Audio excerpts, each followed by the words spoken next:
हरे कृष्ण माताजी, दंडवत प्रणाम माताजी। हरे कृष्ण माताजी, దండవత్ ప్రణామ్ మాతాజీ.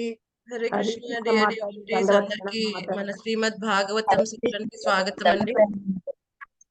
హరే హరే కృష్ణ హరే కృష్ణ మాతాజీ, దండ ప్రణామం. హరే కృష్ణ డివోటీస్ మనం చక్కగా మంగళాచరణ చేసుకుని మనం ఈ రోజు సెషన్ లోకి అడుగు పెడతామండి. हरे कृष्ण माताजी, दंडवत प्रणाम। माधव जय कुंज बिहारी जय गोपी जन वल्लभ जय गिरिवरधारी यशोदनंदन व्रज जनरम जन यमुना तीरा वनचारी जय राधा माधव जय कुंज बिहारी हरे कृष्ण कृष्ण कृष्ण हरे हरे हरे राम राम राम हरे हरे हरे कृष्ण कृष्ण कृष्ण हरे हरे हरे राम राम राम राम हरे हरे हरे कृष्ण कृष्ण कृष्ण हरे हरे हरे राम राम राम राम हरे हरे जय राधा माधव राधे जय राधा मदन मोहन राधे जय राधा गोविंद राधे जय राधा गोपीनाथ राधे नित्य गौर हरि बोल हरि बोल नित्य गौर हरि बोल हरि नाम संकीर्तन की जय। ओम अज्ञानतिमिरान्धस्य ज्ञानाञ्जनशलाकया चक्षुरुन्मीलितं येन तस्मै श्रीगुरुवे नमः। नमो विष्णुपदाय कृष्णपृष्ठाय भूतले श्रीमते जयपताका स्वामी इति नामिने नमो आचार्य पदाय निताय कृपपदाय गौरकदा दामोदर नगर ग्रामतारिणे नमो विष्णुपदाय कृष्णपृष्ठाय भूतले श्रीमते भक्ति वेदांत स्वामी इति नामिने नमस्ते सरस्वती देवे गौरवाणी प्रचारिणे निर्विशेष शून्यवादी पाश्चात्य देशतारिणे जय श्री कृष्ण चैतन्य प्रभु नित्यानंद श्री अद्वैत गदाधर श्रीवासादि गौर भक्त वृंद हरे कृष्ण कृष्ण कृष्ण हरे हरे हरे राम राम राम हरे हरे मुखं करोति वाचालं पंगुं लंघयते गिरिं यत्कृपातमहं वन्दे श्रीगुरुं दीनतारिणं परमानन्दमाधवं श्रीचैतन्य ईश्वर कथञ्चन स्मृतयस्मिन् दुष्करं सुकरं भवेत् विस्मृतं विपरीतं च श्रीचैतन्यं नमामि तम् वाञ्छकल्पतरुभ्यश्च कृपा सिन्धुभ्य एव च पतितानां पावनेभ्यो वैष्णवेभ्यो नमो अनन्तकोटि वैष्णव वृंद की जय। हरि ओम तस्सत्। ओम नमो भगवते वासुदेवाय ओम नमो भगवते वासुदेवाय ओम नमो भगवते वासुदेवाय नारायणं नमस्कृत्य नरं चैव नरोत्तमं देवीं सरस्वतीं व्यासं ततो जयमुदीरये शृण्वता स्वकथा कृष्ण पुण्यश्रवण कीर्तना हृदयन्तस्थो हि अभद्राणि विधुनोति सुहृत्सतं नष्टप्रायेषु अभद्रेषु नित्यं भागवत सेवया भगवते उत्तम श्लोके भक्तिर्भवति नैष्टिकी रंजना श्रीमद्भागवतम की जय। हरे कृष्ण అందరికి శ్రీమద్ భాగవతం సెషన్ కి స్వాగతం అండి. కుదిరితే ఎవరైనా అవకాశం ఉంటే వీడియోస్ ఆన్ చేసుకోండి. చక్కగా మీ దగ్గర శ్రీమద్ భాగవతం తృతీయ స్కందం 10వ అధ్యాయం రెడీగా ఉంచుకోండి. సో ఎవరైతే రెడీగా ఉన్నారో వాళ్ళకి ట్రాన్స్లేషన్ చదివే అవకాశం ఇస్తాం. మనం 3వ స్కందం 10వ అధ్యాయం 14 శ్లోకం వరకు లాస్ట్ వీక్ కంప్లీట్ చేసుకున్నామండి. సో ఈ రోజు మనం 15 నుంచి 30 వరకు తెలుసుకుంటాము. ఈ యొక్క 3వ స్కందం 10వ అధ్యాయంలో 15 నుంచి 30 వరకు ఉన్న శ్లోకములు మనం ఈరోజు తెలుసుకునే ప్రయత్నం చేద్దాం. ఓకే. సో ఈ 10వ అధ్యాయం ఏమిటి? 3వ స్కందంలో ఈ యొక్క 10వ అధ్యాయం యథాస్థితిలో 10వ అధ్యాయం సృష్టి విభాగములు, రైట్? సృష్టి విభాగములు. సో మనం చక్కగా చూసాం. ఎప్పుడైతే ఈ యొక్క మైత్రేయుడు మరియు విదురుల సంవాదం జరుగుతోంది, చాలా అద్భుతమైన సంవాదం జరుగుతోంది. ఎన్నెన్నో అద్భుతమైన విషయాలు వాళ్ళిద్దరూ డిస్కస్ చేసుకుంటున్నారు కదండి. ఇదే సంవాదాన్ని ఎన్నో వేరే వేరే సంవాదాల్లో కూడా ప్రస్తావించే విధంగా అన్ని అద్భుతమైన విషయాలు వీళ్ళిద్దరూ మాట్లాడుకుంటున్నారు, డిస్కషన్ జరుగుతోంది. సో ఎప్పుడైతే విదురుడు మైత్రేయుని ప్రశ్నిస్తాడో, ఎందుకంటే గర్భోదక సాయి విష్ణు యొక్క దర్శనం చూస్తారు, బ్రహ్మదేవుడు ప్రార్థన సమర్పిస్తారు, దాన్ని ఈ విధంగా భక్తితో సేవలు నెలకొనే విధంగా ఈ క్రియేషన్ లో ఎటువంటి ఆటంకాలు రాకుండా చక్కగా చేసే శక్తిని మనం ప్రార్థిస్తారు. ఆ తర్వాత ఈ గర్భోదక సాయి విష్ణు అంతర్ధానం అయిపోతారు. సో అంతర్ధానం అయిపోయిన తర్వాత ఇప్పుడు విదురుడు ప్రశ్నిస్తున్నాడు, అంతర్ధానం అయిపోయిన తర్వాత ఈ బ్రహ్మదేవుడు తన శరీరం నుంచి, మనస్సు నుంచి ఏ విధంగా వివిధ జీవుల యొక్క దేహాలన్నిటిని కూడా సృష్టించాడు అని అడుగుతున్నారు. ఎందుకంటే జీవుల్ని బ్రహ్మదేవుడు సృష్టించారు కదండి, మనం ముందే చెప్పుకున్నాం. సో ఈ యొక్క దేహాలన్నీ ఇస్తారు మన కరస్పాండింగ్ మన యొక్క కర్మ స్వభావాలను బట్టి కదండి. అలాగే ఈ బ్రహ్మదేవుడు చేసే సృష్టి ఏంటి? సో మనం ఇప్పటివరకు 3 స్కందాల్లో ఎన్నోసార్లు చెప్పుకున్నాం. ఎవరు చేసింది? ఈ యొక్క భగవంతుడు చేసిన ప్రథమ సృష్టి సర్గ గురించి చెప్పుకున్నాం.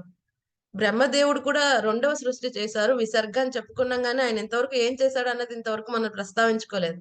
ఈ 3వ స్కందంలో ఇప్పటి నుంచే వస్తుందన్నమాట. ఇక్కడ నుంచి ఈ యొక్క 15వ శ్లోకం నుంచి మనకి ఆ వివరణ స్లోగా ఇస్తారు. బ్రహ్మదేవుడు ఏం క్రియేట్, మనకు డౌట్ వస్తుంది, అంతా భగవంతుడే చేశాడు అంటున్నారు.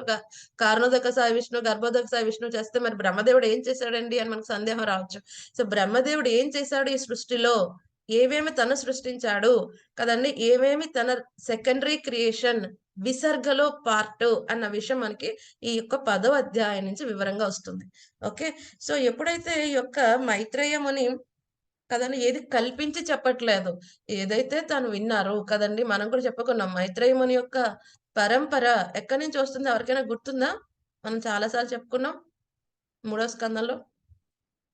ఏమండి ఎవరికైనా గుర్తుందా? మైత్రేయ ముని యొక్క పరంపర ఎవరికైనా గుర్తుందా? ఆయన ఎవరి దగ్గర నుంచి జ్ఞానం తీసుకున్నాడు? ఆయన పరాశర మహాముని. ఆయన గురువు గారు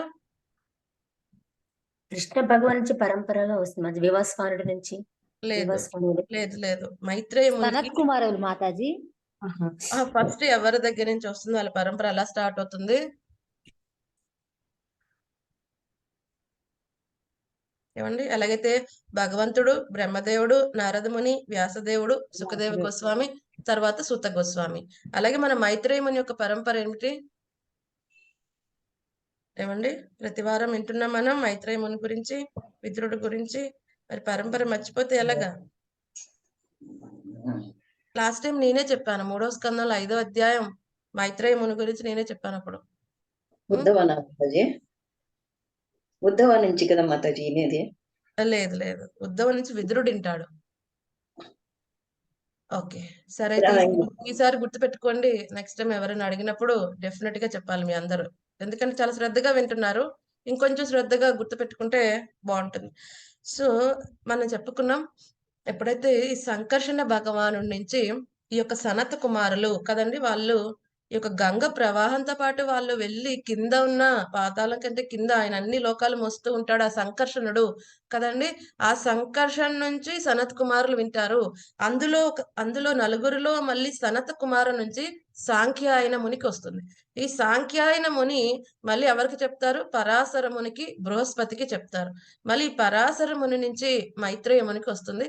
ఇప్పుడు ఆ మైత్రేయుడు విదురుడికి చెప్తున్నాడు. ఇది కూడా ఒక ప్రామాణికమైన పరంపర, ఇది కూడా సంకర్షణ భగవాన్ నుంచి వస్తుంది, రైట్? సో ఈ విధంగా భాగవత పరంపరలు ప్రామాణికమైనవి చాలా ఉంటాయి కదండి. సో ఇది కూడా ఒక ప్రామాణికమైన పరంపర కదండి. సో ఈ విధంగా విదురుడు అడిగిన ప్రశ్నలకి మైత్రేయుడు తనేది ఊహించుకోవట్లేదు. ఏదైతే వాళ్ళ గురువు గారు పరాశరముని ఏం చెప్పారో, పరాశరమునికి సాంఖ్యాయనముని ఏం చెప్పారు, సాంఖ్యాయనమునికి సనత్ కుమారుడు ఏం చెప్పారు, సనత్ కుమారుడు సంకర్షణుడు ఏం చెప్పాడు, అదే చెప్తున్నారు. కానీ వాళ్ళ ఓన్ ఎడిషన్ సప్రాషన్స్ ఏమీ లేవు అని ముందే మళ్ళీ ఇక్కడ మనకి చాప్టర్ అధ్యాయం స్టార్టింగ్ లోనే డిక్లేర్ చేసేస్తున్నారు కదండి.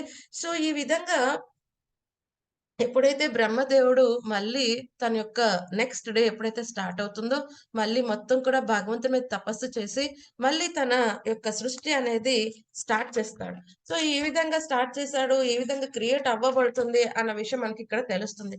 సో, మనం చెప్పుకున్నాం ఏ విధంగా అయితే గనక ఈ యొక్క 3 విషయాలుంటాయి. 3 రకాల ప్రళయాల గురించి లాస్ట్ వీక్ మనం డిస్కస్ చేసుకున్నాం. ప్రభుజీ చెప్పారు 14వ శ్లోకంలో. ఏమని చెప్పారు? 3 రకాల ప్రళయాలొస్తాయి. ఒకటి కాల ప్రభావంగా వచ్చేది, ఒకటి ద్రవ్య, ఇంకొకటి గుణ. కదండీ! కాల ప్రభావంగా వచ్చేదేంటి? కాల ప్రభావంగా ఎప్పుడొస్తుందది? ఎప్పుడైతే బ్రహ్మదేవుడు మొత్తం డే అంతా కంప్లీట్ అయిపోయిన రోజు. కదండీ! అది మొత్తం అన్ని యూనివర్సెస్ డివాస్టేషన్ అయిపోతాయి. అవన్నీ మళ్ళీ కారణోదక విష్ణువులోకెళ్ళిపోతాయి. అది ఒక ప్రళయం. ఇంకొకటేమిటి? ద్రవ్య. ద్రవ్య అంటే కేవలం ఈ భౌతిక ఎలిమెంట్స్ అన్నీ కూడా అయిపోతాయి. అంటే పాక్షిక ప్రళయం. ఈ పాక్షిక ప్రళయం ఎప్పుడొస్తుంది? బ్రహ్మదేవుడు రాత్రి సమయంలో. ఎప్పుడైతే ఆయన ఒక కల్పకాలం పగలు, ఒక కల్పకాలం రాత్రి. ఈ రాత్రి సమయంలో ఎప్పుడైతే అవుతుందో అది ద్రవ్య కారణంగా వచ్చిన ప్రళయం. సో, అదేమవుతుంది? మొత్తం అంతా కూడా ఆ సంకర్షణ నుంచి ఫైర్ వస్తుంది.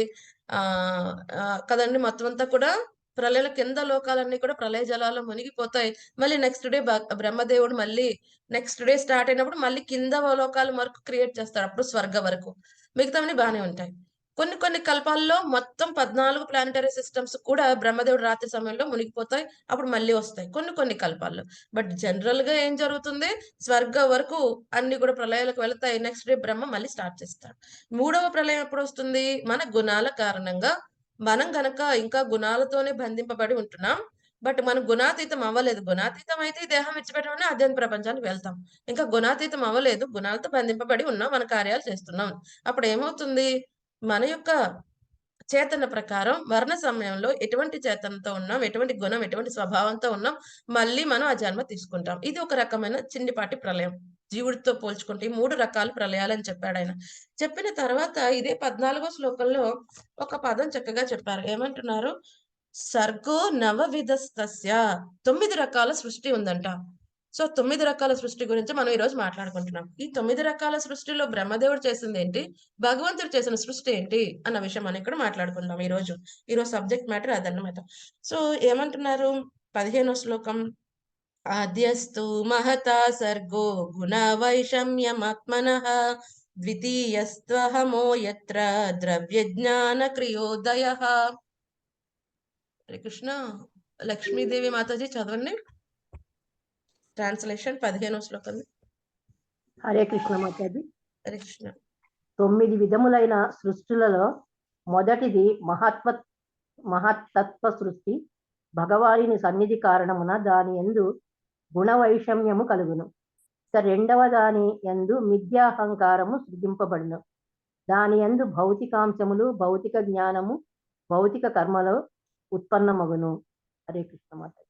Hare Krishna. Thank you Mataji. So, ఈ 9 రకాల సృష్టిలో మళ్ళీ డివిజన్స్ ఉంటాయి. ఓకే. సో, ఏంటి ఆ డివిజన్స్ అంటే 6 రకాల సృష్టి ప్రాకృత సృష్టి అంటాం. మిగతా 3 రకాలు వైకృత సృష్టి.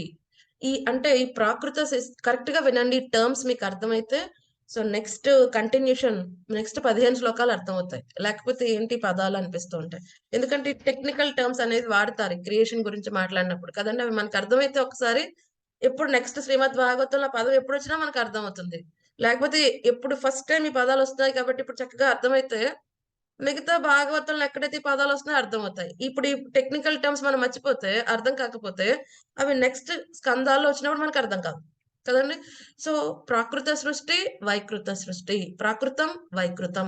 సో ఈ ప్రాకృత సృష్టి ఇందులో 6 మొత్తం ఏదైతే 9 రకాల సృష్టి అని చెప్పారో మొదటి 6 రకాలు ప్రాకృత సృష్టి, మిగతా 3 వైకృత సృష్టి. ఈ ప్రాకృత సృష్టి ఎవరు చేస్తారు? భగవంతుడు. భగవంతుడు అంటే ఇక్కడ ఎవరు? యొక్క కారణోదక సాయి విష్ణు చేస్తారనమాట. సో రెండవది వైకృత సృష్టి ఎవరు చేస్తారు? బ్రహ్మదేవుడు. ఓకే. సో ఇక్కడ ఫస్ట్ మనకి ఈ 15వ శ్లోకం నుంచి ఫస్ట్ ఈ ప్రాకృత సృష్టి గురించి మాట్లాడుతున్నారు. అంటే 6 రకాల సృష్టి గురించి మాట్లాడుతున్నారు. సో ఇందులో డీటెయిల్స్ లోకి వెళ్లే ముందు మనం ఒక్కసారి ఈ క్రియేషన్ ఎలా జరుగుతుందో చెప్పుకుందాం. ఎందుకంటే మన 2వ స్కందం 5వ అధ్యాయంలో చెప్పుకున్నాం, 3వ స్కందం 5వ అధ్యాయంలో చెప్పుకున్నాం ఈ సృష్టి గురించి. సో ఇప్పుడు మళ్ళీ దాని వివరణ వస్తుంది. అక్కడ ఏంటి, మనం ఆ సృష్టిలో ప్రాసెస్ లో ఒక్కొక్క స్టెప్ బై స్టెప్ చెప్పుకున్నాం. కానీ ఇక్కడ ఏమని చెప్తున్నారు, అందులో వచ్చే ప్రతి స్టెప్ కూడా ఒకానొక రకమైన సృష్టి కింద చెప్తున్నారు మైత్రేయుడు కదండి. సో మనం చెప్పుకున్నాం, ఎప్పుడైతే ఈ యొక్క కారణోదక సాయి విష్ణు కారణ జలాల్లో శయనించి ఉన్నప్పుడు ఏమవుతుంది, ఎప్పుడైతే ఆయన ఈ యొక్క బద్ధ జీవులందరికీ ఒక అవకాశం ఇవ్వాలి, మళ్ళీ వాళ్ళు తిరిగి రీఫార్మ్ అయ్యి మళ్ళీ నా యొక్క ఆధ్యాత్మిక ధామానికి రావడానికి వీళ్ళందరికీ ఒక అవకాశం ఇవ్వాలని నేను ఎప్పుడైతే తలించినప్పుడు ఆయన స్వేద రంధ్రాల నుంచి అనంతమైన విశ్వాలు వస్తాయి కదండి. ఈ మనం ఫస్ట్ ఈ యొక్క ప్రాసెస్ చెప్పుకుందాం. ఆ తర్వాత ప్రాసెస్ లో దేన్ని ఏ రకమైన సృష్టి అని చెప్పారో మనం అర్థం చేసుకునే ప్రయత్నం చేద్దాం. సో ఏమవుతుంది, ఈ ఫస్ట్ ఈ యొక్క యూనివర్సెస్ అన్ని కూడా అదేం ఫంక్షనాలిటీ ఏమీ లేదు, జస్ట్ అదంతా ప్రధాన మెటీరియల్ నేచర్ తో కూడి ఉంటుంది. సో ఎప్పుడైతే ఆయన ఏం చేస్తాడో, ఆయన దృష్టి సారిస్తాడు. ఆయన దృష్టితో పాటు ఏమొస్తాయి, కాల కర్మ స్వభావ. కాలం భగవంతుడి యొక్క ఎనర్జీ కదండి, అలాగే కర్మ స్వభావ ఎవరివి, జీవుడివి. జీవుడితో పాటు జీవుడి యొక్క కర్మ, వాడి యొక్క స్వభావ, ఇవన్నీ కూడా ఈ ప్రధానలో ఇమర్చబడతాయి. ఎప్పుడైతే ఈ ప్రధానలో ఇమర్చబడ్డాయో, సో ఈ ప్రధానలో ఉన్నప్పుడు గుణాలన్నీ కూడా కలిసి ఉంటాయి, వాటి యొక్క డివిజన్స్ ఇంకేం జరగలేదు, మిక్స్డ్ స్టేట్ లో ఉన్నాయి కదండి. సో ఏమవుతుంది, ఎప్పుడైతే ఈ కాలం అనేది యాక్ట్ అవుతుంది, ఈ కాలం అనేది ఏమవుతుంది, దాంట్లో మార్పులు చేస్తుంది కదండి. ఈ యొక్క వికృత భావాలు అందులో క్రియేట్ చేస్తుంది. అంటే ఏమవుతుంది, అది ఎజిటేషన్ కి గురవి ఆ కాల ప్రభావ కారణంగా ఈ ప్రధాన ఏమవుతుంది, మహత్తత్వం కింద అవుతుంది, మహత్తత్వ స్థితి కింద అవుతుంది. ఈ యొక్క మహత్తత్వ స్థితిలో స్టార్టింగ్ లో అది ప్రిడామినెంట్ గా సత్వగుణంలో ఉంటుంది. మళ్ళీ ఓవర్ పీరియడ్ ఆఫ్ టైం కాల ప్రభావ కారణంగా రజోగుణం ఎక్కువ ప్రిడామినెంట్ గా ఉంటుంది. ఆ తర్వాత ఎక్కువ ప్రిడామినెంట్ అహంకార స్థితికి రావటం జరుగుతుంది. సో ఏదైతే ఫాల్స్ ఈగో, మిథ్యాహంకార స్థితికి వస్తుంది. ఆ మిథ్యాహంకార స్థితి నుంచి మళ్ళీ 3 గుణాలు వస్తాయి. ఏంటి, ఈ యొక్క సత్వగుణంలో ఉన్న అహంకార స్థితి, రజోగుణంలో ఉన్న అహంకార స్థితి, తమో గుణంలో ఉన్న అహంకార స్థితి. మళ్ళీ వీటి స్థితుల నుంచి మళ్ళీ రకరకాల ప్రొడక్ట్స్ అనేవి వస్తాయి. ఈ యొక్క సత్వగుణ అహంకార స్థితి నుంచి ఏమొస్తాయి, మనసు, అలాగే ఈ యొక్క ప్రతి ఒక్క ఇంద్రియానికి అధి దేవతలు వస్తారు. ప్రతి ఒక్క ఇంద్రియానికి ఉన్న అధి దేవతలు అందరూ వస్తారు. అలాగే ఈ యొక్క రజోగుణ అహంకార స్థితి నుంచి ఎవరు వస్తారు, ప్రాణ, బుద్ధి, అలాగే 10 ఇంద్రియములు, 5 జ్ఞానేంద్రియములు, 5 కర్మేంద్రియములు వస్తాయి. అలాగే ఈ తమో గుణ అహంకార స్థితి నుంచి 5 పంచభూతములు, 5 తన్మాత్రములు వస్తాయి. సో ఇది క్రియేషన్ ప్రొసీజర్ కదండి. ఈ విధంగా 23 మూలకములు, సృష్టికి కావాల్సిన 23 మూలకములు తయారవుతాయి. దీన్ని ఏమంటున్నారు, ప్రాకృత సృష్టి. ఈ 6 ఏదైతే ఈ ప్రాకృత సృష్టిలో ఏదైతే మనం స్టెప్స్ అని చెప్పుకున్నామో, ఈ ఒక్కొక్క స్టెప్ ని ఒక్కొక్క సృష్టి కింద ఇక్కడ మైత్రేయం అని చెప్తున్నారు. మనకి ఇప్పుడు ప్రాసెస్ అర్థమైంది కదా. సో ఇప్పుడు ఆ సృష్టి, ఒక్కొక్క సృష్టి మైత్రేయం అని చెప్పినప్పుడు ఆ ప్రాసెస్ లో ఒక్కొక్క స్టెప్ అన్నమాట, అది మనకి ఇప్పుడు అర్థం అవటం ఈజీగా ఉంటుంది. ఓకే, సో 15వ శ్లోకంలో ఏమని చెప్తున్నారు, ఈ 9 విధానాలైన సృష్టిలో ఈ మొట్టమొదటిది ఏంటంట, ఈ యొక్క మహత్తత్వ సృష్టి కదండి. సో ఈ యొక్క మనం చెప్పుకున్నాం, ఎప్పుడైతే గనక ఈ యొక్క ప్రధాన మీద ఏమవుతుంది, కారణోదక సాయి విష్ణుగా కాల కర్మ స్వభావ ఉన్నప్పుడు కదండి, అప్పుడు ఏమవుతుంది, అది మహత్తత్వ స్థితికి వస్తుంది. అది మొట్టమొదటి సృష్టి అని చెప్తున్నారు కదండి. ఎప్పుడైతే ఈ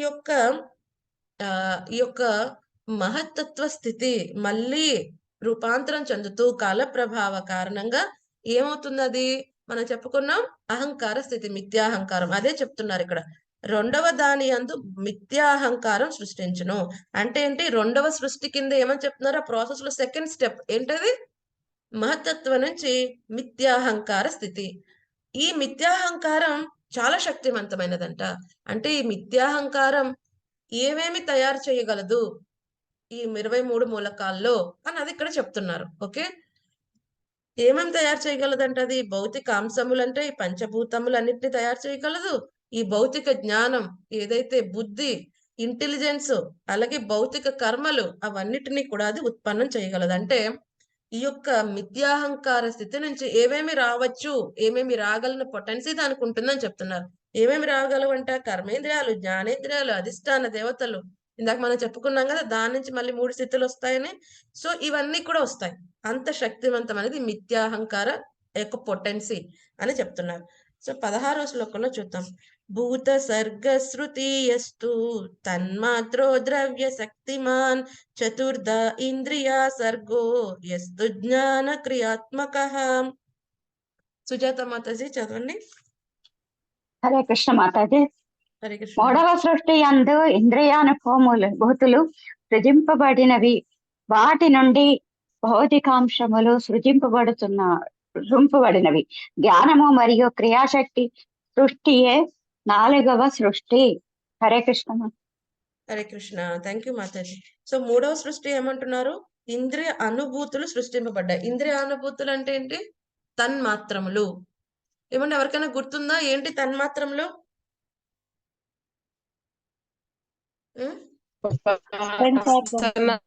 వినడం, ఇంద్రియాలు యొక్క పని వినడం, చూడడం. ఒకళ్ళు చెప్పండి, ఎవరు చెప్తున్నారు? శ్రీదేవి మాతాజీ మీరు చెప్పండి.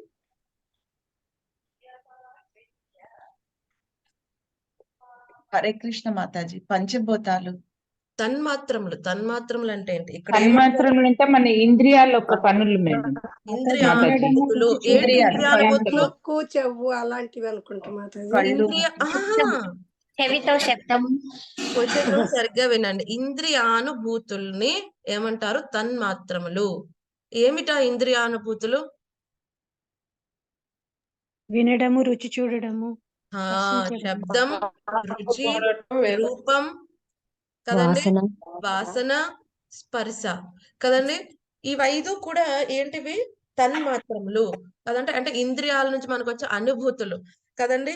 సో ఈ ఇంద్రియానుభూతులు వచ్చాయంట. దాన్ని ఏమంటున్నారు? 3వ సృష్టి. సో ఈ ఇంద్రియానుభూతుల నుంచి ఏమొచ్చాయి? ఈ భౌతిక అంశములు వచ్చాయి. ఏంటి భౌతిక అంశములు?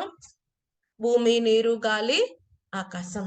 సో ఎలా వచ్చింది అనేది మనం ఆల్రెడీ 2వ స్కందం 5వ అధ్యాయంలో చెప్పుకున్నాం. శబ్దం నుంచి ఏమొస్తుందండి? ఎవరికైనా గుర్తుందా? శబ్దం నుంచి ఏమొచ్చింది? శబ్దం నుంచి ఆకాశం వచ్చింది. మళ్ళీ ఆకాశం ఏ విధంగా పరివర్తన చెందుతుంది? యాక్చువల్ గా ఇది మీకు ఫస్ట్ టైం క్లాస్ కాదు, ఇది 3rd టైం రిపిటేషన్ వస్తుంది శ్రీమద్ భాగవతంలో. అందుకే మిమ్మల్ని అడుగుతున్నా. 2వ స్కందంలో చెప్పుకున్నాం, 3వ స్కందంలో చెప్పుకున్నాం, ఇది 3వసారి చెప్పుకుంటున్నాం ఈ టాపిక్. అందుకని మిమ్మల్ని అడుగుతున్నాను. సంబంధం నుంచి శబ్దం నుంచి ఏమొస్తుంది? ఆకాశం. ఆకాశం నుంచి మళ్ళీ ఇంకో తన్మాత్ర వస్తుంది. ఏం తన్మాత్ర? స్పర్శ వస్తుంది. స్పర్శ నుంచి ఏమొస్తుంది? పంచభూతం. లేదు, అందరూ మర్చిపోయారు. నేను మళ్ళీ చెప్తాను, ఈసారి వినండి. శబ్దం నుంచి ఏమొస్తుంది? ఆకాశం. ఆకాశం నుంచి ఏమొస్తుంది? స్పర్శ. స్పర్శ నుంచి మళ్ళీ ఏమొస్తుంది? వాయువు. మళ్ళీ వాయువు నుంచి ఏమొస్తుంది? రూపము. రూపము నుంచి అగ్ని కదండి. అగ్ని నుంచి రుచి. రుచి నుంచి జలము. జలము నుంచి వాసన. ఈ వాసన నుంచి భూమి కదండి. ఈ విధంగా 5 తన్మాత్రములు ఏమి తయారు చేయగలవు? వాటి పొటెన్సీ ఏంటి? మళ్ళీ భౌతికాంశములు మనకి ఇవ్వగలవు. ఇది చూస్తే మనం చాలా అద్భుతంగా ఉంటుంది. మనం చక్కగా ఈ యొక్క ఆకాశంలో ఏ గుణం ఒకటే ఉంటుంది? శబ్దం ఉంటుంది. అలా చూస్తే ఈ భౌతికాంశం వాయువులో ఏముంటుంది? శబ్దము ఉంటుంది. ఈ యొక్క స్పర్శ మనం ఫీల్ అవ్వగలం కదా ఇలాగా. స్పర్శ కూడా ఉంటుంది. అలాగే అగ్నికి ఒక రూపం ఉంటుంది కదండి. ముట్టుకుంటే కాలిపోతాము కదండి. టచ్, స్పర్శ ఉంటుంది. శబ్దం, ఎక్కడైనా కాలిపోతుంది అనుకోండి శబ్దం వస్తుంది కదా. అలాగే వాటర్, నీరుకి ఏముంటుంది? రుచి ఉంటుంది, రూపం ఉంటుంది. అంటే ఎందులో వేస్తే అదొక రూపం కింద కనిపిస్తుంది. స్పర్శ ఉంటుంది, శబ్దం ఉంటుంది. ఎక్కడ జలపాతాలు వెళ్తుంటే మనకు శబ్దం వస్తుంది కదా. అలాగే భూమికి 5 విషయాలు ఉంటాయి. ఏంటి? భూమి నుంచి వాసన కూడా వస్తుంది కదండి. భూమి నుంచి కూడా వాసన వస్తుంది. అందుకే కదా వర్షం వచ్చిన వెంటనే ఏమొస్తుంది? మంచి వాసన వస్తుంది భూమి నుంచి. సో భూమికి 5 ఉంటాయి. ఈ తన్మాత్రలు ఏంటి? వాసన కదండి, రుచి, రూపం, అలాగే స్పర్శ, శబ్దం అన్ని కూడా ఉంటాయి కదండి. సో ఈ విధంగా ఇది ఏమంటున్నారు, ఈ ఇంద్రియానుభూతులు ఏమంటున్నారు, అది 3వ సృష్టి. జ్ఞానము మరియు క్రియాశక్తి సృష్టియే 4వ సృష్టి. సో ఈ 4వ సృష్టి ఏమని చెప్తున్నారు, జ్ఞానము మరియు క్రియాశక్తి. సో జ్ఞానం అంటే ఏంటి అంటే ఈ యొక్క జ్ఞానేంద్రియములు, 5 జ్ఞానేంద్రియములు వస్తాయంట. అది ఏమంటున్నారు, ఏదైతే ఈ ఇంద్రియానుభూతుల గురించి చెప్పారు భౌతికాంశంలో, అది 3వ సృష్టి. 4వ సృష్టి ఏమంటున్నారు, ఈ ఇంద్రియములు జనరేట్ అవ్వటం, ఇంద్రియములు సృష్టింపబడటం అనేది 4వ సృష్టి కింద చెప్తున్నారు. ఆ ఇంద్రియములో 2 డివిజన్స్ ఉన్నాయి, కర్మేంద్రియములు, జ్ఞానేంద్రియములు. కర్మేంద్రియములు ఏంటండి, వాక్కు, చేతులు, కాళ్ళు చేతులు, నడవడం, పాయువు, ఓకే, నోరు, జననేంద్రియం, జననేంద్రియాలు, కాళ్ళు చేతులు. కాళ్ళు. కర్మేంద్రియాలు అంటే కాళ్ళు, చేతులు, వాక్కు కదండి. జననేంద్రియములు, పాయు. అలాగే ఈ యొక్క జ్ఞానేంద్రియములు ఏంటి, కళ్ళు, చెవి, నాలుక, చెవి, చర్మం.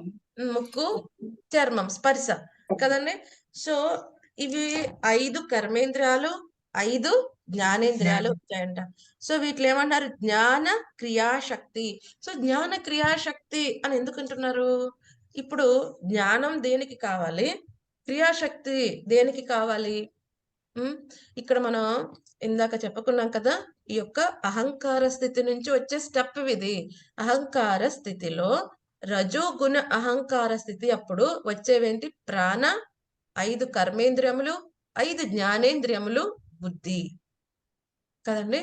సో ఎప్పుడైతే మనం ఉపవాసం చేస్తున్నాం అనుకోండి, మరి జ్ఞానేంద్రియాలు వీక్ అవుతాయా, కర్మేంద్రియాలు వీక్ అవుతాయా? కర్మేంద్రియాలు మాతాజీ. ఎందుకని? కర్మేంద్రియాలకి శక్తి మనం తినే ఆహారం ద్వారా వస్తుంది కాబట్టి. ఓకే, మరి జ్ఞానేంద్రియాలకి ఎలా వస్తుంది శక్తి? శ్రవణం ద్వారా. జ్ఞానేంద్రియాల పని. ఏమంటే మన ఉపవాసం అప్పుడు పెద్ద పెద్ద బస్తాలు మోయమన్నా, లేకపోతే చాలా శరీరానికి సంబంధించిన భారీ పనులు చేయమంటే చేయలేం. కానీ కూర్చుని శ్రవణం చేయమన్నా కదండి, కూర్చుని ఏదైనా చూడమన్నా కదండి, అటువంటి పనులు చేయగలం. ఏదైనా వినమన్నా అటువంటి పనులు చేయగలం. జ్ఞానేంద్రియాలకు సంబంధించిన పనులు చేయగలం, కర్మేంద్రియాలకి చేయలేం. ఎందుకంటే ఈ కర్మేంద్రియాలు ప్రాణశక్తి మీద ఆధారపడి ఉంటాయి. సో ఎప్పుడైతే మన శరీరానికి ఆహారం అన్ని అందిస్తున్నామో ఈ ప్రాణశక్తి చక్కగా బాగుంటుంది, మొత్తం శరీరం అంతా కూడా అది బాగుంటుంది. ఎప్పుడైతే మనం ఈ ఆహారం తీసుకోవట్లేదు, ఈ ప్రాణశక్తి ఎప్పుడైతే క్షీణిస్తుందో ఈ కర్మేంద్రియాలకి శక్తి ఉండదన్నమాట కదండి. అలాగే ఈ యొక్క జ్ఞానం, ఈ యొక్క బుద్ధి, ఈ బుద్ధి ఏం చేస్తుంది, ఈ జ్ఞానేంద్రియాలకి శక్తి ఇస్తుంది కదండి. సో ఈ బుద్ధి జ్ఞానేంద్రియాలకి శక్తినిస్తుంది. అందుకని ఇక్కడ ఏమన్నారు, జ్ఞానశక్తి, క్రియాశక్తి. క్రియాశక్తి అంటే కర్మేంద్రియములు, జ్ఞానశక్తి అంటే ఈ యొక్క జ్ఞానేంద్రియములు. సో ఈ జ్ఞానేంద్రియములు ఎలా పనిచేస్తాయి, ఈ బుద్ధి ద్వారా శక్తిని తీసుకుంటాయి. సో అందుకని మనం చూస్తాం, ఇప్పుడు చూడండి, చిన్న పిల్లలు యొక్క జ్ఞానేంద్రియాలు ఉంటాయి, కానీ వాళ్ళ బుద్ధి వికసించకపోతే, ఇంకా చిన్న పిల్లలు కదండి, నెలలు అలా ఉన్న వాళ్ళు ఏం చేస్తారండి, మలమూత్రాలు విడుస్తారు, దాంతోనే ఆడుకుంటూ ఉంటారు, మొహం మీద అన్ని పూసుకుంటూ ఉంటారు. ఎందుకంటే అది మలం, మూత్రం ముట్టుకోకూడదు, దూరంగా ఉండాలి, దాంతో ఆటలాడకూడదు, నోట్లో పెట్టుకోకూడదు అని తెలియదు వాళ్ళకి కదండి, ఆ బుద్ధి ఉండదు. అదే కొంచెం బాగా ఒక 10 years పిల్లవాడు కదండి, అలా ఇష్టపడతాడా, ఆ వాసనకి గాని అలాంటి వాడు ముట్టుకోవడానికి ఇష్టపడతాడు. ఎందుకంటే బుద్ధి వికసించింది. అవే జ్ఞానేంద్రియాలు ఉన్నాయి, కానీ బుద్ధి నుంచి ఆ శక్తిని తెచ్చుకుంటాయి అవి కదండి. అందుకని కొన్నిసార్లు మనం వీడియోస్ లో చూస్తాం, చిన్నపిల్లలు పాములతో ఆడుకుంటూ ఉంటారు. ఎందుకంటే ఆ బుద్ధి ఇంకా వికసించలేదు. ఇప్పుడు పాము నన్ను చంపేస్తుంది అన్నప్పుడు పాముతో ఆడుకుంటాడు వాడు, ఏదో టాయ్ తో ఆడుకున్నట్టు ఆడుకోడు కదండి. సో ఈ జ్ఞానేంద్రియాలకు శక్తి బుద్ధి నుంచే వస్తుంది. అందుకని మనం చూస్తాం, కొంతమంది పిచ్చి వాళ్ళు, మెంటల్లీ రిటార్డెడ్ పీపుల్ ఉంటారు వాళ్ళు కదండి. సో వాళ్ళు కర్మేంద్రియాలతో బాగా పనిచేస్తారు వాళ్ళు కదండి. వాళ్ళు మెంటల్ గా బాగా డిస్టర్బ్డ్ గా ఉన్నా, సరిగ్గా జ్ఞానేంద్రియాలతో సరైన పనులు చేయలేకపోయినా కదండి, చూసింది గ్రహించి, విన్నా తెలుసుకుని, స్పర్శ పెట్టి తెలుసుకోలేకపోయినా కర్మేంద్రియాలు చక్కగా పనిచేస్తూ ఉంటాయి. ఎందుకంటే వాడు చక్కగా తింటూ ఉంటాడు, ప్రాణశక్తి బాగుంటుంది కదండి. సో ఇక్కడ ఇది సృష్టి, ఈ ఇంద్రియాల యొక్క సృష్టి ఏంటండి, అది ఏమంటున్నారు, అది 4వ సృష్టి. ఈ జ్ఞానేంద్రియములు, కర్మేంద్రియములు అంటే జ్ఞానశక్తి, క్రియాశక్తి సృష్టి ఏంటంటున్నారు, క్రియాశక్తి సృష్టి ఏమంటారు, 4వ సృష్టి. సో ఇప్పుడు 5వ సృష్టి. 5వ సృష్టి మనం చూద్దాం 17వ శ్లోకంలో. వైకారికో దేవ సర్గ పంచమోయన్మయం మనః షష్ఠస్తు తమసా సర్గో యస్వబుద్ధి కృత ప్రభోః. ఓకే, శశికళ మాతాజీ చదవండి 17 ట్రాన్స్లేషన్. హరే కృష్ణ మాతాజీ. సత్వగుణం యొక్క అంతఃప్రక్రియచే అధిష్టాన దేవతలు సృజింపబడుటయే 5వ సృష్టి. మనోమయమైనటిది. దేని కారణమున ప్రభువే మూర్ఖునిగా వర్తించునో అట్టి జీవుని తమస్సు 6వ సృష్టి. హరే కృష్ణ ప్రభు మాతాజీ. హరే కృష్ణ. సో ఇప్పుడు 5వ సృష్టి చెప్తున్నారు. ఈ 5వ సృష్టి ఏంటి, సత్వగుణ అహంకార స్థితి నుంచి వచ్చిన సృష్టి కదండి. సత్వగుణ అహంకార స్థితి నుంచి ఎవరు వస్తారు, మనసు అలాగే ఇంద్రియాలకు అధిష్టాన దేవతలు వస్తారు కదండి. ఇది 5వ సృష్టి. 5వ సృష్టి ఏంటి, అహంకార స్థితి, మరి దానికి ఏంటి కాంబినేషన్, సత్వగుణ అహంకార స్థితి. సత్వగుణ అహంకార స్థితి నుంచి ఏమొస్తాయి, మనసు మరియు ఇంద్రియముల యొక్క అధిష్టాన దేవతలు కదండి. సో మనం చెప్పుకున్నాం ఆల్రెడీ చాలా సార్లు, ఇప్పటికి రిపీట్ చేసుకున్నాం. చెవులకి ఎవరండి అధిష్టాన దేవత, ఎవరికైనా గుర్తుందా? కంటికి ఎవరు, సూర్యుడు చంద్రుడు, సూర్య భగవానుడు. కంటికి సూర్యుడు. ఓకే, అంటే మీరు ఎంతమంది గుర్తుంటుంది శ్రీమద్ భాగవతం అని నేను ప్రయత్నిస్తున్నాను, ఎందుకంటే ఇది 3rd టైం మనం రిపీట్ చేస్తున్నాం ఇదే సబ్జెక్ట్ మ్యాటర్. ఓకే, చెప్పండి, చెవులకి ఎవరు అధిష్టాన దేవత? అశ్విని కుమార్ల మాతాజీ. దిగ్ దేవతాస్. ముక్కుకి ఎవరు?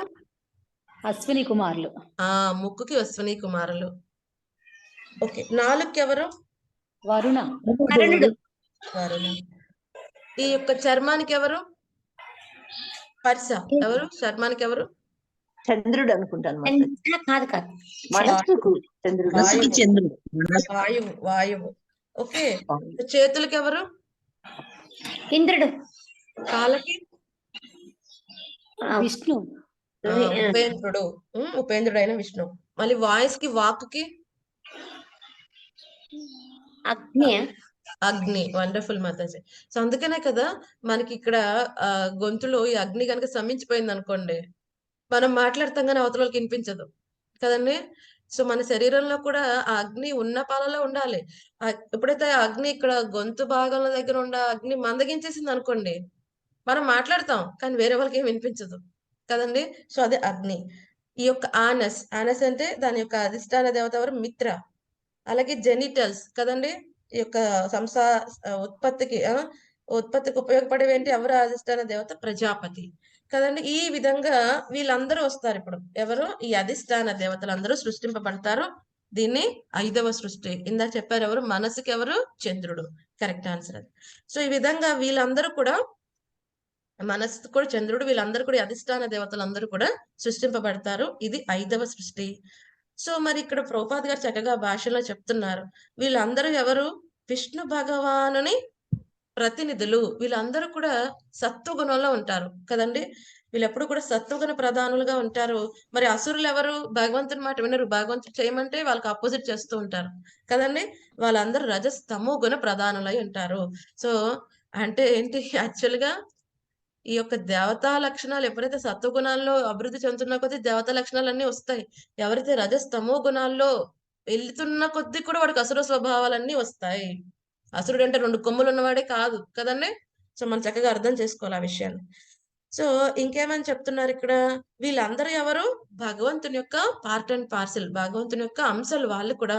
కానీ వాళ్ళు చాలా బాగా వాళ్ళు భగవంతుని యొక్క భక్తి చేయటం కారణంగా ఇంకా వాళ్ళు ప్యూర్ శుద్ధ భక్తులు కాదు, మిశ్రమ భక్తులు, అంటే సకామ భక్తులు. అంటే వాళ్ళకు కూడా కొన్ని కొన్ని ఉన్నాయి. ఓకే, నేను కొంచెం అథారిటీగా కంట్రోల్ చేయాలి, లేకపోతే నేను కొన్ని కొన్ని విషయాలు మేనేజ్ చేయాలి, అటువంటి ఏదైనా చిన్నపాటి కోరికలు ఉంటే వాళ్ళందరూ కూడా మళ్ళీ భగవంతుని యొక్క యూనివర్సల్ మేనేజ్మెంట్ లో అఫైర్స్ మేనేజ్మెంట్ చేయడం కోసం రావాల్సి ఉంటుంది. ఒక్కోసారి స్వామి యొక్క శుద్ధ భక్తులు కొన్ని ఆ యొక్క మెటీరియల్ మేనేజ్మెంట్ వ్యవహారాల్లో ఉండడానికి కూడా స్వామి ఇచ్చే ప్రకారం వస్తారు. ఒక్కొక్కసారి ఆ కరెస్పాండింగ్ ఆ లివింగ్ ఎంటిటీ ఎవరైతే ఆ పోస్ట్ ఇంద్ర, చంద్ర, సూర్య ఇవన్నీ కూడా పోస్టులు. ఎప్పుడు కూడా సూర్యుడు అంటే ఒక్కళ్ళే ఉండరు. అది ఒక పోస్ట్. ఆ జీవుడికి ఎవరైతే క్వాలిఫికేషన్ ఉన్న జీవుడు ఆ పొజిషన్ తీసుకుంటాడు. ఎలాగైతే ఇప్పుడు మంత్రి మండలిలో చాలా ఉంటాయి. రెవెన్యూ మంత్రి కదండి, ఇవన్నీ ఉంటాయి. Financial minister. సో ఎప్పుడు ఫైనాన్షియల్ మినిస్టర్ ఎప్పుడు ఒకడే ఉన్నారా? లేదు. క్వాలిఫైడ్ పర్సన్ ఆ సీట్ లో కూర్చుంటాడు. అప్పుడు ఆ పలానా మంత్రి ఈయన అని చెప్తాం కదండి.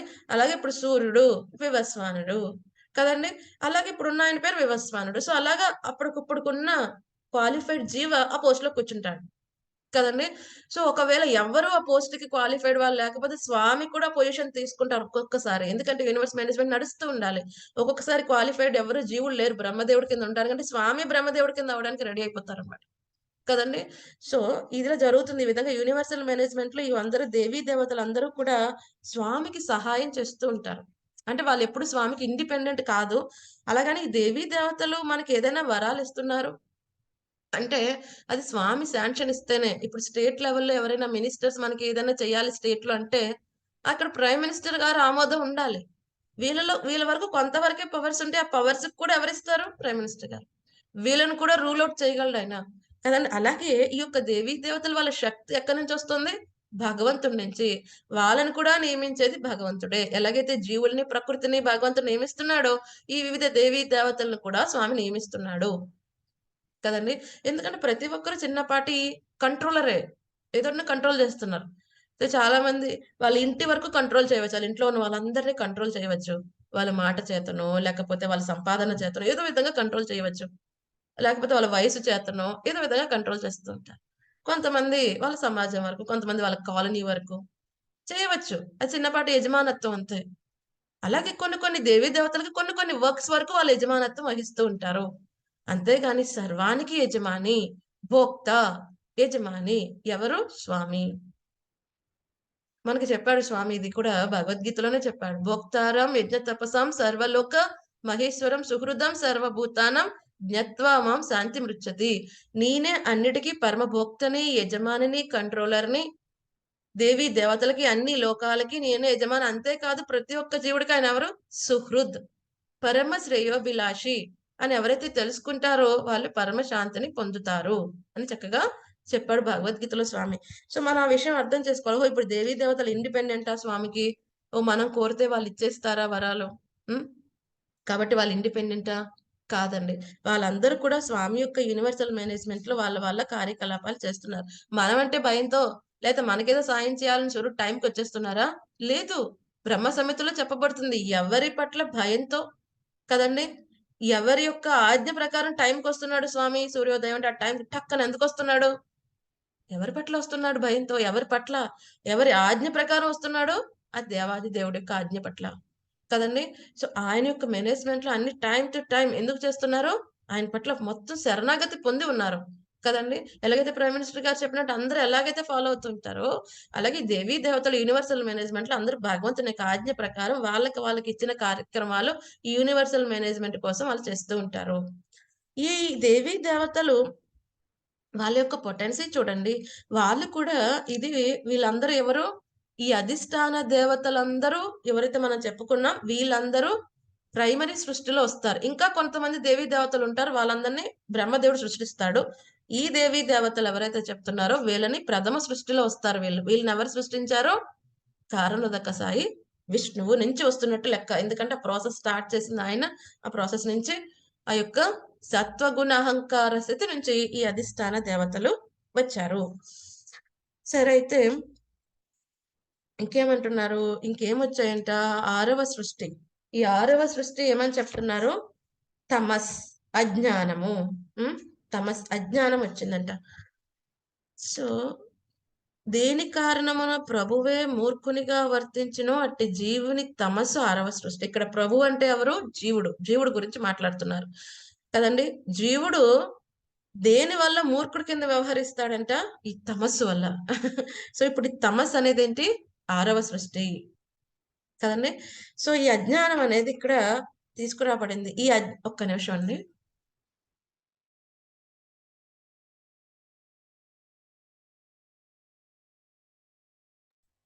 సో ఈ 6వ సృష్టి ఏంటి? తమస్సు. సో ఈ అజ్ఞాన కారణంగానే జీవుడు ఏమనుకుంటాడు? నేనే యజమాని, మొత్తం నేనే చేసేస్తున్నా కదండి అని అనుకుంటూ ఉంటాడు.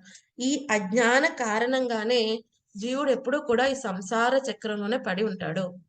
సో భౌతిక ప్రకృతి యొక్క ఒకానొక శక్తి అవిద్య. సో భౌతిక ప్రకృతికి 3 శక్తులు ఉంటాయి. ఏంటి? ప్రధాన, ఏదైతే అన్ని మెటీరియల్ ఎలిమెంట్స్ దాని నుంచి వస్తున్నాయి, ప్రధాన, అవిద్య, విద్య 3 ఉంటాయి కదండి. సో ఈ ప్రధాన మనం చెప్పుకున్నాం, దాని నుంచి మహత్తత్వం ఇవన్నీ వచ్చాయి. ఇంకొకటి ఏంటి? విద్య. విద్య అంటే ఈ యొక్క మాయా, ఈ యొక్క భౌతిక ప్రకృతికి కూడా విద్య ఉంటుంది. ఆ విద్య ఏంటంటే ఓకే నువ్వు దేవుడు, సారీ నువ్వు ఈ దేహం కాదు ఆత్మ అన్న జ్ఞానం వరకు వస్తుంది, కానీ భగవంతునికి తనకు ఉన్న సంబంధం వరకు ఇవ్వదు. కానీ ఇది చాలా కాంప్లికేటెడ్. జీవుడు ఈ అవిద్య నుంచి విద్యకి వెళ్ళటమే చాలా కష్టంగా ఉంటుంది. ఎందుకంటే ఈ అవిద్య చాలా కాంప్లికేటెడ్ గా జీవుని బంధిస్తుంది కదండి. ఈ అవిద్య ఏదైతే చెప్తున్నారో, ఈ అజ్ఞానం అనేది భౌతిక ప్రకృతి యొక్క ఒకానొక శక్తి ఈవిడ ఏం చేస్తుంది? మోహంలో పెడుతుంది. ఈవిడ దగ్గర 2 శక్తులు ఉంటాయి. ప్రక్షేపాత్మిక శక్తి, ఆవరణాత్మిక శక్తి. అంటే ఈ భౌతిక ప్రకృతి యొక్క శక్తుల్లో, అవిద్యలో మళ్ళీ 2 కేటగిరీస్ ఉంటాయి. ఏంటవి? ప్రక్షేపాత్మిక, ఆవరణాత్మిక. ఈ ప్రక్షేపాత్మిక శక్తి ఏం చేస్తుంది? జీవుణ్ణి మోహగ్రస్తుని చేస్తుంది. మోహగ్రస్తుని చేసి ఈ యొక్క సంసార చక్రంలో పడేస్తుంది. ఈ ఆవరణాత్మక శక్తి ఏం చేస్తుంది? మళ్ళీ ఆ సంసార చక్రం నుంచి బయటికి రాకుండా వాడిని బంధిస్తుంది. సో ఈ విధంగా అవిద్య ఏం చేస్తుంది? ఎప్పుడు కూడా వాడిని మోహితం చేసి వాడిని మూర్ఖుల్లాగా ఈ సంసార చక్రంలో ఉంచుతుంది. ఇది అవిద్య చేసే పని కదండి. సో ఎలాగ దానికి ఎగ్జాంపుల్ మనం చెప్పుకున్నాం చాలా సార్లు. ఒక్కసారి ఇంద్రుడు శపించబడతాడు బృహస్పతి కారణంగా, పంది అవుతాడు. ఏమవుతుంది? ఆయన ఈ యొక్క భూలోకం రావాల్సి వస్తుంది, పంది రూపంలో ఉంటాడు. అక్కడ ఏమవుతుంది? స్వర్గాధిపతి లేడు, అన్ని పనులు సరిగ్గా అవ్వట్లేదు. సరే అయితే శాపం అనుభవించాడు కదా, సరే తీసుకుని వచ్చేద్దాం. సో బ్రహ్మదేవుడు వస్తాడు, సరే అయిపోయిందయ్యా నీ శాప విముక్తి అవుతుంది, రా వెళ్దాం, నువ్వు ఇంద్రాధిపతి అంటే ఆ పంది ఏమంటుంది? లేదు లేదు, నా భార్య పందిని చూసారా? ఇప్పుడే చిట్టి చిట్టి పంది పిల్లలు ఎంత అద్భుతంగా ఎంత బాగున్నాయి. ఇప్పుడిప్పుడే ఎవరో వేడివేడిగా ఆహారం అక్కడ విడిచిపెట్టారు. ఇంత అద్భుతమైన జీవితం విడిచిపెట్టి స్వర్గాధిపతి నాకెందుకయ్యా, నాకు ఇక్కడ చాలా బాగుంది, నువ్వు వెళ్ళిపో కావాలంటే. బ్రహ్మదేవుడు చెప్తాడు, అది కాదయ్యా, నువ్వు స్వర్గాధిపతి ఇంద్రుడివి. అక్కడ నీ కోసం అందరూ సర్వెంట్స్ వెయిట్ చేస్తున్నారు, నీ ఆజ్ఞల కోసం అందరూ చూస్తున్నారు, నువ్వేంటయ్యా అంటే ఇక్కడ పందిలాగా ఆనందపడతానంటున్నావు అంటే, లేదు నాకు ఇదే చాలా బాగుంది, నాకు ఇంత పదవి వద్దు, ఏది వద్దు. అప్పటికి బ్రహ్మదేవుడు చేసేది లేక ఏం చేస్తాడో, తన దేహాన్ని తీసివేయటం జరుగుతుంది. అప్పుడు దేహత్యాగం చేసిన తర్వాత అప్పుడు మళ్ళీ ఆ రిలైజేషన్ అంతా వస్తుంది. సో ఇది అవిద్య చేసేది. ఏం చేస్తుంది? ముందు మనని మోహగ్రస్తుల్ని చేస్తుంది కదండి. మోహగ్రస్తుల్ని చేసి ఒకానొక స్థితిలోకి తీసుకుని వస్తుంది. ఈ 84 లక్షల జీవులు అసలు ఏదో ఒక స్థితిలో మనం పడిపోతాం. పడిపోయిన తర్వాత 2వ శక్తి ఇప్పుడు యాక్టివేట్ అవుతుంది. ఏంటి? ఆవరణ శక్తి. ఈ ఆవరణ శక్తి ఏం చేస్తుంది? మనకి నిజాన్ని ఎప్పుడు మనకి తెలియనివ్వకుండా ఉంచుతుంది. సరే ఇప్పుడు ఎవరో వచ్చి అమ్మా నువ్వు దేహం కాదు, నువ్వు ఆత్మ, సరే అయితే భక్తి చెయ్యి అని ఎవరైనా చెప్పారనుకోండి, అది యాక్సెప్ట్ చేసే విధంగా ఉండనివ్వదు. ఏం అవునా నువ్వు ఆత్మ అయితే అయి ఉండవచ్చేమో, కానీ అప్పుడే చేయాల్సిన అవసరం ఏముంది?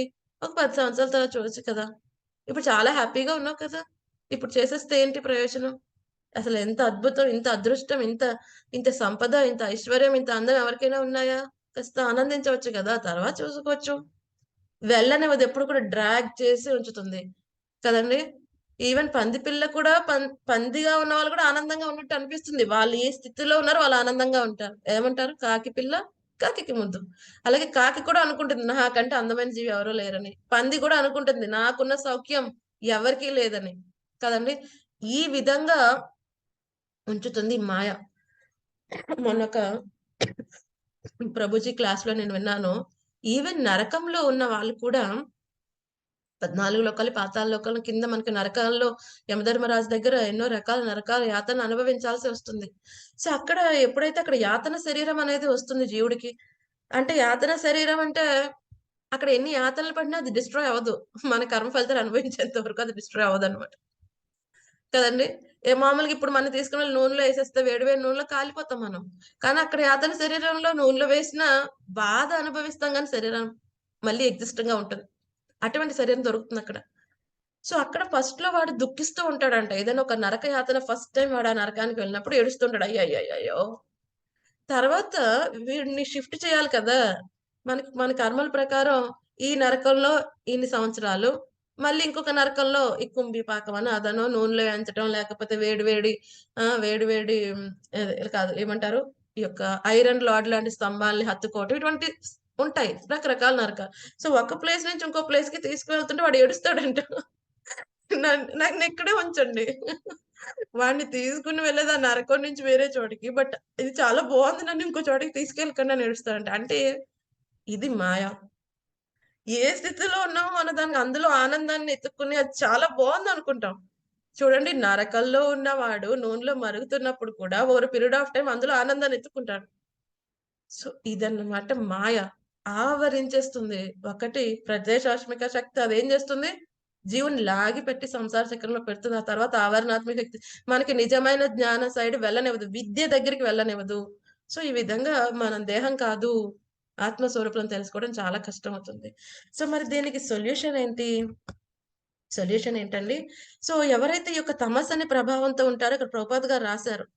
వాళ్ళకి 5 రకాల భ్రాంతులు ఉంటాయంట. అవి భవబంధనాన్ని కలుగజేస్తాయి. ఏంటి ఆ భ్రాంతులు? రాగము అంటే ఆసక్తి భౌతిక విషయాల పట్ల, ఇంకోటి ఏంటి ద్వేషం, ఇదొద్దు. లేకపోతే ఎవరైతే నా ఆనందానికి, నా భౌతిక ఇంద్రియ తృప్తికి అడ్డు వస్తున్నారో వాళ్ళ పట్ల ద్వేషం, ఆ వస్తువు పట్ల ద్వేషం. ఎవరైతే నా ఇంద్రియ తృప్తికి అలౌ చేస్తున్నారో వాళ్ళు నాకు చాలా మంచి వాళ్ళు, వాళ్ళ పట్ల నాకు ఆసక్తి ఉంటుంది. ఎవరైతే తప్పమ్మా ఇటువంటి ఇంద్రియ తృప్తి నువ్వు చేయకూడదు అని చెప్తే వాళ్ళే నా ద్వేషులు. ఇప్పుడు నేను వాళ్ళని ద్వేషిస్తా.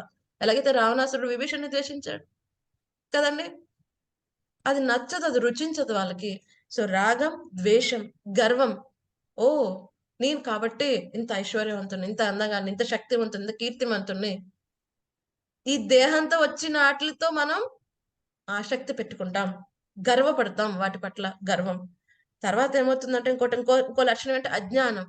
జ్ఞానం లేదు అంటే డైరెక్ట్ గా లైట్ లేదు.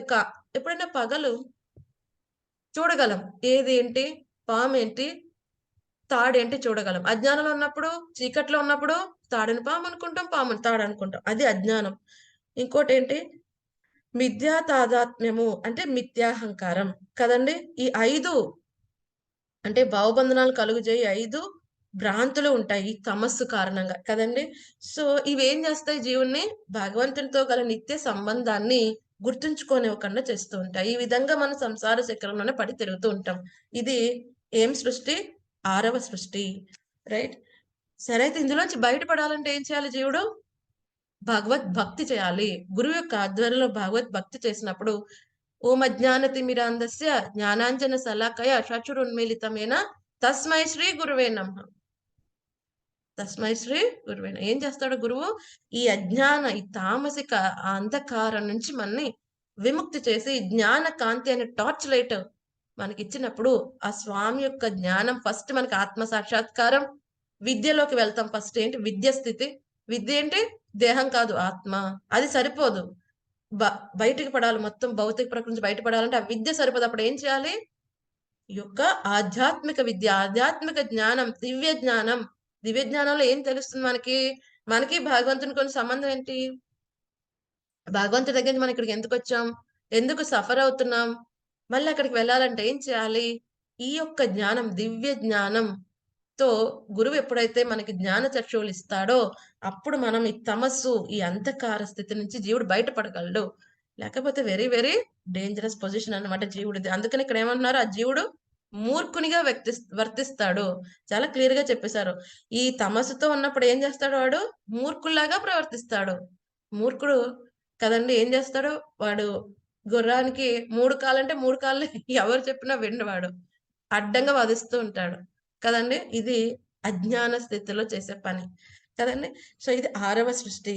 సో తర్వాత ఇప్పటికి ఏమైపోయాయి? ఈ 6 సృష్టులు అయ్యాయి. ఇవన్నీ ఏం సృష్టి అని చెప్పుకున్నాం? ఎవరికైనా గుర్తుందా?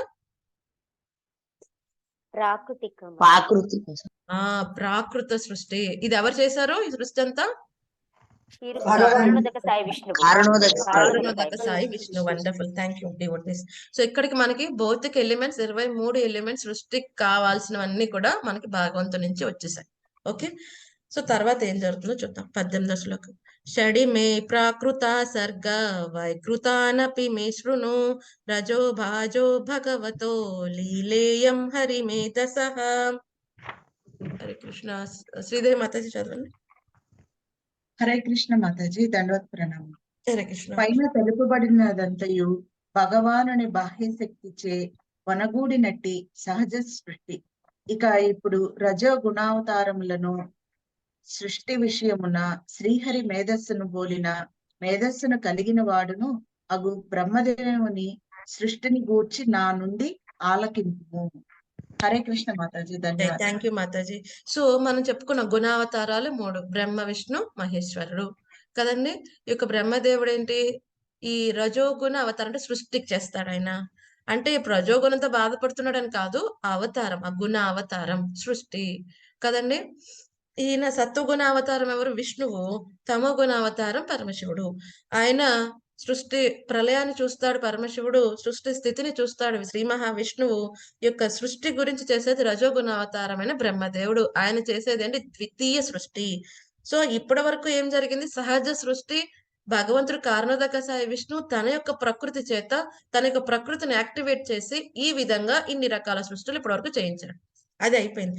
ఇప్పుడు భగవంతునికి రజోగుణ అవతారం అయిన ఈ యొక్క బ్రహ్మదేవుడి ద్వారా మిగతా సృష్టి ఏదైతే మిగతా 3 నవవిధ స్వర్గం అన్నాడు కదా, మిగతా 3 గురించి మాట్లాడతారు.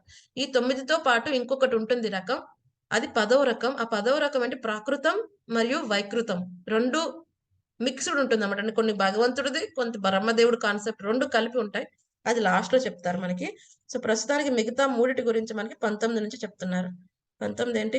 సప్తమో ముఖ్య సర్గస్తు షడ్విధస్తస్తు శాంచయః వనస్పత్యోషధి లతా త్వక్సార విరుదో ద్రుమాః. ఏమంటున్నారు? 7వ సృష్టి ఏంటంట?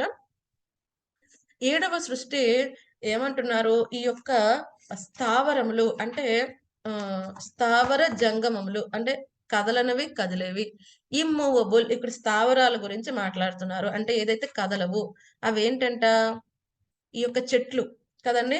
ఈ చెట్లలో ఈ యొక్క రకాలు చెప్తున్నారు. 6 విధాలుగా ఉంటాయంట. ఈ యొక్క 7వ సృష్టి ఏమంటున్నారు? ప్లాంట్స్. అందులో 6 రకాలు ఉంటాయి. మొట్టమొదటి రకం ఏమంటున్నారు? వనస్పతులు. సో ఈ వనస్పతులు ఏం చేస్తాయి? ఇప్పుడు మనం చూస్తాం కదా, మొక్కల్లో కూడా వెరైటీస్ ఉంటాయి కదా, అందులో 6 రకాల గురించి మాట్లాడుతున్నారు. అంటే అవి పుష్పరహితంగా ఫలవృక్షాలు, అంటే ఫలాలు వస్తాయి కానీ పుష్పాలు ఉండవు. అది వనస్పతులు. రెండవది ఏంటి? ఓషధులు. ఈ ఓషధులు అంటే ఏంటంటే కొన్ని యాన్యువల్ టైంలో, అంటే ఇప్పుడు అవి సీజన్ లోనే వస్తాయి అవి కదండి. కేవలం ఆ ఫలం ఇచ్చిన తర్వాత ఆ వెజిటేబుల్ ఫ్రూట్ ఇచ్చిన తర్వాత అది ఇంకా బతకదు, చనిపోతుంది కదండి. అలా యాన్యువల్ ప్లాంట్స్ అన్నమాట ఓషధులు. లతలు. లతలు అంటే ఏదైనా ఒక ఆధారం పట్టుకుని పైకి పైకి పాగుతూ ఉంటాయి కదా, అవి లతలు. ఈ వెదురు చెట్లు ఉంటాయి కదా, అవి వెదురు చెట్లు. 4వది ఏంటి? వీరుధములు. వీరుధములు అంటే ఇవి కూడా లతలే కానీ ఎటువంటి సపోర్ట్ తీసుకో. మనం చూస్తాం కదా, భూమి మీద ఇలా పాకేస్తూ ఉంటాయి లతలు. కొన్ని లతలు మనం సపోర్ట్ ఇస్తే పైకి పాకుతాయి. ఈ లతలు ఎలాంటివి? కొన్ని కూరగాయలు అవన్నీ అలా వస్తాయి, లతలు లాగానే ఉంటాయి. అవన్నీ అడ్డంగా పాకేస్తాయి. మనం ఎన్ని ఎకరాలు వేసినా అవి అడ్డంగానే పెరుగుతూ వెళ్ళిపోతూ ఉంటాయి కదండి. అవి వీరుధములు. వాటికి ఎటువంటి సపోర్ట్ అవసరం లేదు, అవి లతలే బట్ పెరుగుతాయి సపోర్ట్ లేకుండా. ఈ యొక్క 6వది ఏంటి? ద్రుమములు. ద్రుమములు అంటే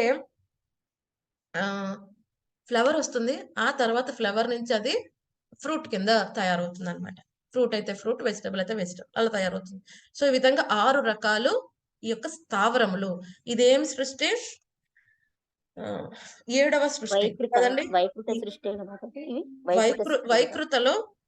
సృష్టి బట్ 7వ సృష్టి. మొత్తం 9 నవవిధ స్వర్గాలు చెప్పుకుంటే ఇది 7వ సృష్టి. సప్తమో ముఖ్య సర్గస్తు అన్నారు కదా, ఇది 7వ సృష్టి.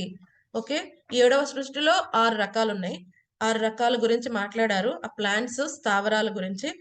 ఇప్పుడు వాటి యొక్క లక్షణాలు చెప్తున్నారు. ఈ స్థావరాల యొక్క లక్షణాలు చెప్తున్నారు. సో యాక్చువల్‌గా చాలా అద్భుతంగా ఉంటుంది ఈ శ్రీమద్ భాగవతంలో వివరణ. ఈ జీవులన్నీ కూడా ఎలా ఉంటాయి బ్రహ్మదేవుడు చేసినవి, వాటి పోషణ ఎలా ఉంటాయి, కొన్నిటి పోషణ కింద నుంచి తీసుకుని ఆహారం కింద నుంచి తీసుకుంటాయి, పోషణ పైకెళ్తుంది. ఓకే. కొన్ని ఎలా ఉంటాయంటే ఆహారం ఏదైతే నోటి నుంచి తీసుకుంటాయి, వాటి యొక్క ఎనర్జీ సిస్టమ్ అంతా కూడా హారిజాంటల్ గా ఉంటుంది. డైజెషన్ సిస్టమ్ అంతా హారిజాంటల్ గా ఉంటుంది. ఓకే. కొన్ని జీవులు ఎలా ఉంటాయి, పైనుంచి ఆహారం తీసుకుంటాయి, కిందకి వెళ్తుంది ఆహారం డైజెషన్ కోసం. ఓకే. ఆ విధంగా ఈ మూడింటిని డివైడ్ చేశారు. 7వ సృష్టి, 8వ సృష్టి, 9వ సృష్టి, ఈ మూడింటి కింద డివైడ్ అవ్వబడింది. సో ఇప్పుడు చెట్లు ఎలా తీసుకుంటాయండి, కింద నుంచి తీసుకుంటుంది ఆహారం, పైకి పోషణ వెళ్తుంది కదండి. ఇది 7వ సృష్టిలో ప్రత్యేకత. ఇవేం చేస్తూ ఉంటాయి, కింద నుంచి ఆహారం తీసుకుంటాయి, పైకి వెళ్తూ ఉంటాయి, డైజెషన్ శక్తి అంతా పైకి వెళ్తూ ఉంటుంది కదండి. అందుకని ఇవి ఎలా పెరుగుతాయి, పైకి పెరుగుతూ ఉంటాయి. అంతేకాకుండా ఇవి ఎలా ఉంటాయంటే ఇక్కడ చెప్తున్నారు, దీని లక్షణాలు ఎలా ఉంటాయి. తమః ప్రాయః, చేతన రహితంగా ఉంటాయి, కదులుతాయి అవి కదలవు. ఇంకేమంటున్నారు, అంతః స్పర్శ. సో మనం వాటిని కొట్టినా అంటే వాటికి కూడా చిన్నపాటి పెయిన్ ఉంటుంది, కానీ చాలా తక్కువ లెవెల్ పెయిన్ కదండి. అవి లోపల బాధపడతాయి, అంటే వాటికి పెయిన్ లేదా అంటే ఉంటుంది, బట్ చాలా తక్కువ పెయిన్ అన్నమాట, వెరీ లిటిల్ అన్నమాట. లేకపోతే చూడండి, మనం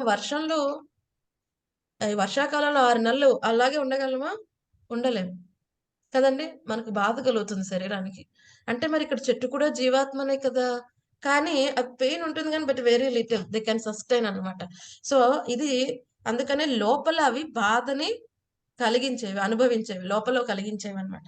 సో ఇంకేమంటున్నారు, 4వది ఏంటి, విశేషణః, చాలా రకాల వ్యక్తం అవుతాయి. ఇప్పుడు చెప్పుకున్నాం కదా ఈ 6 రకాలు. ఈ 6 రకాలు అనేది బ్రాడ్ కేటగిరీ.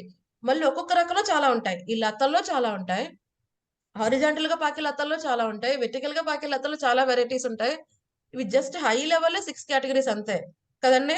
సో పుష్పం వచ్చి ఫలం వచ్చేవి చాలా ఉంటాయి, పుష్పం లేకుండా ఫలం వచ్చేవి చాలా రకాలు ఉంటాయి, అందులో కూడా వెరైటీస్ ఉంటాయి కదండి. సో అది చెప్తున్నారు, ఆ విధంగా నానా విధాలుగా వ్యక్తం అవుతాయి. సో 21వ శ్లోకం చూద్దాం. అంటే మాతాజీ 7వ సృష్టిని వైకృత సృష్టి అంటారు. 7, 8, 9 వైకృత సృష్టి. అలాగే మాతాజీ. అవి 3 బ్రహ్మదేవుడు సృష్టించినాయి కదా ఈ మాతాజీ. 3 బ్రహ్మదేవుడు సృష్టించింది. 10వ రకం ఒకటి ఉంటుంది, అది ప్రాకృతం మరియు వైకృతం 2 కలిపి ఉంటుంది, అది మనం లాస్ట్ లో చెప్పుకుందాం 10వ రకం. సో ఇది 7వ రకం సృష్టి, 7వ సృష్టి వైకృత సృష్టి, బ్రహ్మదేవుడు చేసింది. ఫస్ట్ కేటగిరీ స్థావరములు, అందులో 6 రకాలు ఉంటాయి, వాటి యొక్క లక్షణాలు 20వ శ్లోకంలో తెలుసుకున్నాం. 21వ శ్లోకంలో 8వ సృష్టి, ఇది కూడా వైకృత సృష్టిలో భాగము, బ్రహ్మదేవుడు చేసింది, అదేంటో చూద్దాం. తిరశ్చామష్టమా సర్గ సోష్టావింశద్విదో మతః అవిదో భూరి తమసో గ్రానజ్ఞా హృదయ వేదినః. 8వ సృష్టి నీచ జాతులకు సంబంధించినది, అవి 28 విభిన్న రకములుగా ఉంటాయి. సో 8వ సృష్టి ఏంటి, ఈ యొక్క జంతుజాలంది. సో ఏమని చెప్తున్నారు, అవి చాలా నీచ జన్మ యాక్చువల్ గా అది కదండి. ఎందుకంటే కర్మ చాలా దారుణంగా ఉన్నప్పుడే మనకి ఇటువంటి దేహం అనేది ప్రాప్తిస్తూ ఉంటుంది కదండి. సో ఇది నీచ జీవ జాతులకు సంబంధించిందని క్లియర్ గా మన మైత్రేయం అని డిక్లేర్ చేసేసారు. తిరశ్చాం, నీచ జంతుజాలం అని చెప్తున్నారు. సో ఇవి ఎన్ని రకాలుగా ఉంటాయి, 28 రకాలు. ఇవి కూడా బ్రాడ్ కేటగిరీ, మళ్ళీ ఆ కేటగిరీలో సబ్ కేటగిరీస్ చాలా ఉంటాయి. సో ఈయన చెప్పేది ఏంటి, 28 కేటగిరీస్. సో వాటి యొక్క లక్షణాలు ముందు చెప్తున్నారు, వాటి వెరైటీస్ గురించి 22 నుంచి చెప్తారు, వాటి యొక్క లక్షణాలు ఎలా ఉంటాయి చెప్తున్నారు. వాటి లక్షణాలు ఎలా ఉంటాయంట, తమసహ, అజ్ఞానం కలిగి ఉంటాయి. వాటికి ఎటువంటి జ్ఞానం ఉండదు కదండి. ఇప్పుడు మనుషులు ఎక్కడికైనా వెళ్తే ఎవరైనా అవమానించి, ఎవరైనా తిట్టినా, పొరపాటును కొట్టినా మళ్ళీ అక్కడికి వెళ్తారండి ఎవరైనా బుద్ధి ఉన్న వాళ్ళు? వెళ్ళరు. కానీ ఇప్పుడు కుక్కో పిల్లో ఉంటుంది, వాళ్ళ ఎదురుగుంట వరండాలో పడుకుంటుంది, ఓనర్ వచ్చి చీ చీ పోపు అంటాడు, ఒకసారి రాళ్ళు ఇస్తాడు, ఒకసారి కర్రతో కొడతాడు, ఏమైనా గుర్తుంటుందా దానికి? ఉండదు. మళ్ళీ తెల్లారి అక్కడే పడుకుంటుంది అది. దానికి ఇంకోటి బాగా కన్వీనియంట్ ప్లేస్ అని దొరకనంత సేపు మళ్ళీ అక్కడికే వస్తుంది. సో అది అజ్ఞానం, మూర్ఖత్వంగా ఉంటాయి. చాలా అమిత మూర్ఖత్వంగా ఉంటాయి. విచక్షణ ఉండదు. కొన్ని సార్లు ఈ జంతువులు ఏం చేస్తాయి, ఎవరైతే ఆహారాన్ని పెట్టారో వాళ్ళని కూడా కాటేస్తాకి రెడీ అయిపోతాయి కదండి. సో మామూలుగా కోర్స్ ఇప్పుడు మనుషులు కూడా జంతువుల కంటే దారుణంగా తయారైపోయారు, అది వేరే విషయం. బట్ యాక్చువల్ గా చెప్పుకోవాలంటే ఇది జంతువుల కంటే దారుణంగా ఉన్నారు కాబట్టి ఇప్పుడు మనుషులు కూడా అలా ప్రవర్తిస్తూ ఉండవచ్చు. బట్ యాక్చువల్ గా ఇవి చాలా మూర్ఖంగా ఉండటం కారణంగా ఒక్కోసారి ఎవరైతే వాళ్ళకి షెల్టర్ ఇచ్చారో అవి కూడా మర్చిపోతూ ఉంటాయి. అజ్ఞానంగా ఉంటాయి. వాటికి ఈ రోజు వరకే సంబంధం. ఈ రోజు నాకు ఆహారం దొరికిందా సంతోషం, అంతే. ఈ రోజు వరకే ఆలోచిస్తూ ఉంటాయి. ఈ రోజు ఆహారం కోసం ఎలాగైనా వెళ్ళిపోవాలని చూస్తాయి. అదే ఇప్పుడు మనిషి ఇక్కడ ప్రమాదం ఉందంటే 2 రోజులు పస్తులైనా ఉంటాడు. కానీ దీని వరకు ఎంతవరకు ఇప్పుడు ఆహారం దొరుకుతుందా, సరే అయితే అయిపోయింది. సో ఇలా ఉంటుంది అనమాట. ఇంకోటి ఏమంటున్నారు, జ్ఞానజ్ఞ అవి ఎలా తెలుసుకుంటాయి, ఇది నేను తినొచ్చు తినకూడదని ఎలా చూసుకుంటాయి, అవి వాసన ద్వారా అవి తెలుసుకుంటాయి కదండి. కానీ దేనినో కూడా హృదయంలో గుర్తుంచుకోలేవు. గుర్తుంచుకుంటే ఈ యజమాని కొట్టాడు, ఈ ఇంటి ఎదుర్కొంటే నేను పడుకోకూడదు, నా కుక్కకి గానీ ఆ పందికి కానీ ఏదైనా తెలుస్తుంది. వాటికి గుర్తుంచుకోలేవు అవి ఎక్కువ కదండి. వాటి యొక్క చేతన అంతవరకే ఉంటుంది. ఇవన్నీ ఏంటి, వాటి యొక్క జ్ఞానం కేవలం తినటానికి నిద్రించడానికి ఉంటాయి. అందుకనే మనకి హితోపనిషత్తులో చెప్పబడింది, ఆహార నిద్ర భయం మైథునంచ. కేవలం ఆహారం, నిద్ర, భయం అంటే వేరే వారి నుంచి రక్షించుకోవటం, మైథున కార్యక్రమాలు చేస్తే పశుతో సమానం. ధర్మేణ హీన పశుభి సమాన. పశువులు కూడా చేస్తున్నాయి ఆ కార్యక్రమాలు, ఇంకా మనకంటే అద్భుతంగా చేస్తాయి ఆ కార్యక్రమాలు అవి కదండి. సో మనం గనక ధర్మాన్ని ఆచరించకపోతే పశువుతో సమానం అని చెప్తున్నారు. అందుకనే కదండి. ఎందుకంటే పశువులన్నీ ఎలా ఉంటాయి, అజ్ఞాన అంధకారంలో ఉంటాయి. సో ఇక్కడ నెక్స్ట్ 22వ శ్లోకంలో వాటి కేటగిరీస్ చెప్తున్నారు. సో వాటి కేటగిరీస్ లో లార్జ్ స్కేల్లో 4 కింద డివైడ్ చేస్తారు. 28 రకాలని 4 కేటగిరీస్ కింద డివైడ్ చేస్తారు. మళ్ళీ వాటిలో ఇండివిజువల్ గా డిఫరెంట్ కేటగిరీస్ ఉంటాయి. సో 22లో ఏమని చెప్తున్నారు, గౌరజో మహిష కృష్ణ సూకరో గవయోరురుహు ద్విసపాపసవత్సేమే అవిరుష్ట్రశ్చ సత్తమ. ఏమంటున్నారు, ఓ విశుద్ధుడ ఒక విదురా, పశువులలో ఆవు, మేక కదండి, ఇవన్నీ కూడా ఎక్కడికి వస్తున్నాయి, ఇవన్నీ కూడా 2 గిట్టలు, ఏదైతే 2 హూడ్స్ ఉంటాయి కదా అవన్నమాట. సో అటువంటివన్నీ కూడా ఇవన్నమాట 2 హూడ్స్ ఉన్నవి. సో అవేంటవి, ఆవు, మేక, గేదె, నల్ల జింక, పంది. గవయ మృగము అంటే అది కూడా ఒక గాయల్ కౌ అనమాట, అంటే వైల్డ్ కౌ. వైల్డ్ అది మనకి ఎక్కువ ఫారెస్ట్ ఏరియాస్ లో కనిపిస్తుంది. అది కూడా ఒక రకమైన ఆవు. ఓకే, లేడీ, గొర్రె, ఒంటె, ఇవన్నీ కూడా ఏంటి 2 గిట్టలని కలిగి ఉండే జంతువులు అన్నమాట ఇవన్నీ కూడా. ఇంకోటి ఏమంటున్నారు, 1 హూవ్డ్. 1 హూవ్డ్ ఏంటంటే అవి 23వ శ్లోకం చెప్తున్నారు, కొమ్ములు అనుకుంటా మాతాజీ, గిట్టలు కాదనుకుంటా, కొమ్ములు అంటారు. అదే హూవ్స్, ఇంగ్లీష్ లో చెప్పాలంటే హూవ్స్, ఇక్కడ అది గిట్టలని చెప్తున్నారు. మాతాజీ ఖడ్గమృగమా, ఏమండి ఖడ్గమృగమా మాతాజీ, అడవిలో ఉంటుంది. ఖడ్గమృగమా అడవిలో ఉంటుంది. ఖడ్గమృగం కాదు, గవయ మృగం అంటే వైల్డ్ కౌ. గాయల్ అనే ఒక కేటగిరీలో ఆవులు, అవి కొంచెం వైల్డ్ ఏరియాస్ లో ఉంటాయి. సో మీన్స్ జడల బర్రె మాతాజీ. ఓకే, సో 23 చూద్దాం. ఏమండి, ఏమన్నారు, జడల బర్రె సంథింగ్ అంటారు, అడవిలో ఉంటుంది. అటువంటివి కరెక్ట్. అవి కొంచెం డిఫరెంట్ గా ఉంటాయి. మామూలుగా మనం చూసే ఆవుల కంటే అవి డిఫరెంట్ గా ఉంటాయి. వాటి యొక్క కొమ్ములు కూడా ఇంత వెడల్పు. ఇప్పుడు మామూలుగా మన గేదెలకు గాని దున్నపోతులకు గాని కొంతవరకు ఇలాగొస్తాయి కదా 2, వాటికి చాలా వెడల్పుగా ఉంటాయి. ఈ వైల్డ్ కౌస్ కి, గవయ ఆవులకి మీరు చెప్తున్నారు కదా, అదేదో అన్నారు కదా. సో వాటికి అవి ఎలా ఉంటాయి, వెడల్పుగా ఉంటాయి, చాలా ఇంత లెంత్ ఎక్కువ ఉంటాయి అన్నమాట. అవి సైజ్ కూడా హెవీగా ఉంటాయి, చాలా హెవీగా ఉంటాయి. రైట్. సో 23లో చెప్తున్నారు, ఏమన్నారు, కరోసో స్వతరో గౌర సరభ సమరీతత ఏతే చైక సపాక్షత్తః శృణు పంచనకాన్ పశూన్. ఓకే, సో నెక్స్ట్ ఏం చెప్తున్నారు, ఈ పంచనక అంటే, నక అంటే ఏంటవి, ఇవి గోళ్ళు కదండి. నక అంటే ఈ యొక్క గోళ్ళు. అద్భుత శృంగ అంటాం కదా మనం కూడా. నరసింహస్వామిని అద్భుతమైన గోళ్ళు ఉంటాయి ఆయనకి. ఆ యొక్క నఖాలతో హిరణ్యకశిపుని చీల్చివేశాడు ఆయన. సో అలాగే ఈ యొక్క ఏదైతే ఇప్పుడు కేటగిరీ చెప్తున్నారో వీటికి 5 వాటి యొక్క ఏదైతే పాదాలు ఏదైతే చేతులు అనేది చెప్తున్నామో వాటికి 5 గోళ్ళు ఉంటాయి. సో అవి పంచనక్కలు అని వాటిని డివైడ్ చేశారు. వీటిలో ఏమొస్తాయి? గుర్రము, కంచెర గాడిద, గాడిద, తెల్ల జింక కదండి. అలాగే ఇంకోటి ఏమని చెప్తున్నారు ఇక్కడ? జింక, శరభము,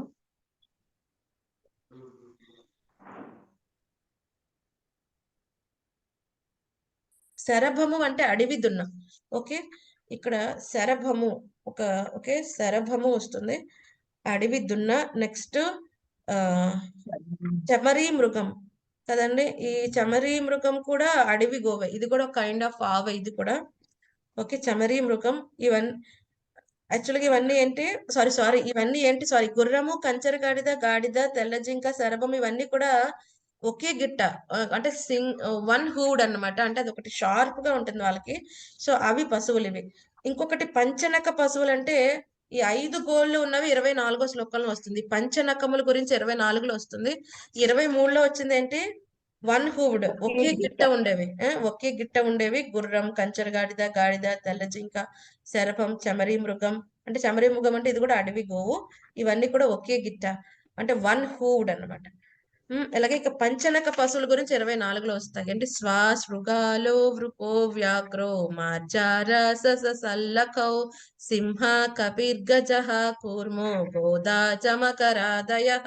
ఇవన్నీ ఏంటి? పంచనకములు. అంటే వీటికి ఆ గోళ్ళు 5 ఉంటాయన్నమాట కదండి. 5 గోళ్ళను కలిగిన జంతువులు ఇవేంటి? శునకము అంటే కుక్క, తోడేలు, పెద్ద పులి, నక్క, పిల్లి, కుందేలు, ముల్లపంది, సల్లకం అంటే ముల్లపంది, సింహము, కోతి, ఏనుగు, తాబేలు కదండి.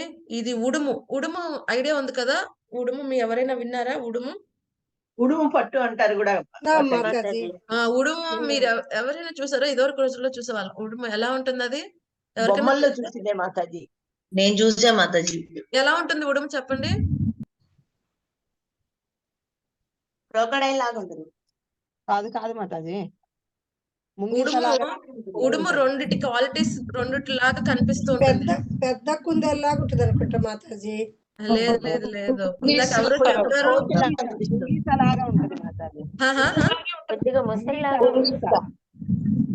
అది పెద్దగా మొసలి ఆకారంలో ఉన్నప్పటికీ కూడా అదేంటంటే పెద్ద బల్లి లాగా ఉంటుంది. బట్ అది ఎలా ఉంటుందంటే కూరలు ఉంటాయి దానికి, కానీ అది కాటేసిన ఏమవదు. మామూలుగా పాముకి ఎలా కూరలు ఉంటాయి 2 అలాగా, అలా కూరలు ఉంటాయి దీనికి. బట్ అది పెద్ద లిజార్డ్ అన్నమాట, పెద్ద లిజార్డ్ అది కదండి. సో బెంగాల్ మానిటర్ అని అంటారు అది. దాని కొంతమందిని స్నేక్ విత్ 4 legs అని కూడా అంటారు అనమాట. సో అదే అన్నమాట ఉడుము కదండి. చాలా డేంజరస్ అది, ఉడుము పట్టు అంటారు కదా అది. సో అది ఉడుము. ఇవన్నీ కూడా ఏంటి? పంచ నకములు కలిగి ఉన్నవి. ఇంకోటి ఏంటి 25లో చెప్తున్నారు. పక్షులు కూడా ఈ కేటగిరీలో చెప్పేశారు. 28 కేటగిరీస్ లో ఇక్కడ ఏమంటున్నారు? కంజగృద బకసేన బాసబల్లు కబర్హినః అంశ సారస చక్రాహ్వ కాకోలు కాదయకగా. ఏమన్నారు? కంకపక్షి అంటే హెరాన్ కదండి. హెరాన్ అది కూడా కొంగలాగా ఉంటుంది, బట్ పొడుగు కాళ్ళు ఉంటాయి, కొంచెం డిఫరెంట్ గా ఉంటుంది కంకపక్షి. సో నెక్స్ట్ రాబందు, కొంగ, డేగ. నెక్స్ట్ ఏంటి? బాసము కదండి. ఈ బాసం అనేది ఈ యొక్క కైండ్ ఆఫ్ బర్డ్ అన్నమాట. ఇది నేపాల్ ఏరియాస్ లో ఉంటుంది బాసం. నెక్స్ట్ ఏంటి? బల్లూకము, ఓకే, నెమలి, హంస. నెక్స్ట్ సారసము కూడా ఇది కైండ్ ఆఫ్ క్రేన్స్, కొంగలే, బట్ వెరీ సేక్రెడ్ అన్నమాట. వెరీ సేక్రెడ్ క్రేన్స్ అన్నమాట. చక్రవాకం ఇది గుర్తుందా మీకు? నేను రామాయణం చెప్పినప్పుడు చెప్పాను. ఈ చక్రవాక పక్షినే వేటగాడు సంహరిస్తాడు. అంటే ఇటువంటి కైండ్ ఆఫ్ క్రేన్ నే ఆ వేటగాడు సంహరించినప్పుడు వాల్మీకి ముని నోటి నుంచి ఒక అద్భుతమైన పద్యం వస్తుంది. ఆ పద్యం యొక్క మీటరే మొత్తం రామాయణం కంటిన్యూ అవుతుంది అనమాట. అది చక్రవాకం. ఇది కూడా సాక్రెడ్ క్రేన్. కాకి, గుడ్లగూబ మొదలవి ఇవన్నీ కూడా వెరైటీస్ అన్నమాట. సో మొత్తం ఇప్పటికి ఎన్ని అయిపోయాయి? 28 రకాలు అయిపోయాయి. ఇందులో ఇంకా చాలా రకాలు ఉంటాయి. ఓకే, డివిజన్, సబ్ డివిజన్ చాలా ఉంటాయి. సో ప్రస్తుతానికి వీటిని 28 రకాలని చెప్తున్నారు. ఇవన్నీ ఎలా ఉంటాయండి వాటి ఆహారం? ఇప్పుడు కుక్క అనుకోండి, ఆహారం తింటుంది, డైజెషన్ ఎలా ఉంటుంది? హారిజాంటల్ గా ఉంటుంది కదండి. పులి ఉంటుంది, దాని డైజెషన్ సిస్టమ్ ఎలా ఉంది? హారిజాంటల్. ఇందాక మొక్కలు చెప్పుకున్నాం, అవి కింద నుంచి తీసుకుంటున్నాయి, పైకి వెళ్తున్నాయి. ఆ డైజెషన్ సిస్టమ్ కింద నుంచి పైకి. ఇవి రెండో కేటగిరీ కదండి. ఈ యొక్క లోయర్ స్పీసెస్ ఎవరైతే ఈ యొక్క 8వ సృష్టిలో ఉన్నవేంటి, వాటి డైజెషన్ సిస్టమ్ హారిజాంటల్ లెవెల్లో ఉంటుంది. ఇప్పుడు 9వ సృష్టి, వాడు ఆహారం పైనుంచి తీసుకుంటారు, కిందకి డైజెషన్ సిస్టమ్ ఎక్కడ ఉంటుంది? ఉదర భాగంలో ఉంటుంది. ఎవరు ఆ క్యారెక్టర్? ఎవరండి 8వ సృష్టి? ఎవరు? మనము. మానవుడు. సో మన గురించి చెప్తున్నారు, చూద్దాం ఏం చెప్తున్నారు మన గురించి, మన క్యారెక్టరిస్టిక్స్ నుంచి. మన మైత్రేయ ముని ఏం చెప్తున్నారు చూద్దాం. అర్హాస్తోతస్తు నవమః చత్త రేక విదో నృణాం రజోదిక కర్మ పరా దుఃఖే చ సుఖమానినః. ఒకే ఒక జీవజాతికి చెందిన వారును, ఉదరమున ఆహారము నిలుపుకొని వారు నాకు మానవుల యొక్క సృష్టి క్రమానుసారముగా 9వదై ఉన్నది. మానవ జాతి యందు రజోగుణ, ఒక నిమిషం అండి, సౌండ్స్ వస్తుంది. మానవ జాతి యందు రజోగుణ ప్రభావం అతి ప్రబలముగా ఉండును. వారు ఎల్లప్పుడూ దుఃఖమయ జీవనమందే పడి కొట్టుకొనుచున్నాను, అన్ని విధములుగా తాము సుఖవంతులమనియే తలచుచుందరు. చూడండి మన గురించి ఎంత బాగా క్యారెక్టరిస్టిక్స్, లక్షణాలన్నీ ఇవ్వబడ్డాయి. ఇవన్నీ మనలో కనిపిస్తున్నాయి కదా అద్భుతంగా, రైట్? సో ఏమంటున్నారు, మనం చెప్పుకున్నాం కదా, పైనుంచి ఆహారం తీసుకుంటాడు, డైజెషన్ సిస్టమ్ కిందకి ఉదర భాగానికి వచ్చి అక్కడ డైజెషన్ అవుతుంది, మనకి శక్తి అంతా వస్తుంది. సో ఇది 9 రకమైన సృష్టి, ఇది కూడా పార్ట్ ఆఫ్ వైకృత సృష్టి కదండి. సో వీడి యొక్క క్యారెక్టరిస్టిక్స్ ఏంటి? ఎప్పుడు కూడా రజోగుణ ప్రభావంతో ఉంటాడు కదండి. రజోగుణ ప్రభావితం అంటే రజో రాగాత్మకం విద్ది, అనంతమైన కోరికలు, అనంతమైన ఆసక్తులతో ఎప్పుడు కూడా మిజరీ, దుఃఖితుడై ఉంటాడు. ఇది వీడి లక్షణం, వీడి కేటగిరీ కదండి. వాడు ఎల్లప్పుడూ దుఃఖమయ జీవితం. వాడు ఎప్పుడు ఎలా ఉంటాడంట? ఇంకొకటి ఏంటి, దుఃఖంగానే ఉంటాడు, కానీ ఎలా అనుకుంటాడంట? సుఖంలాగా ఫీల్ అవుతూ ఉంటాడంట. సో ఇది వెరీ డేంజరస్. సుఖంగా ఉన్నప్పుడు సుఖంగా ఉన్నాం అనుకుంటే బాగుంటుంది, బట్ వాడు దుఃఖిస్తున్నప్పుడు కూడా వాడు ఆనందంగా ఉంటున్నాడంటే వాడి యొక్క స్థితి సరిగ్గా లేదు కదండి.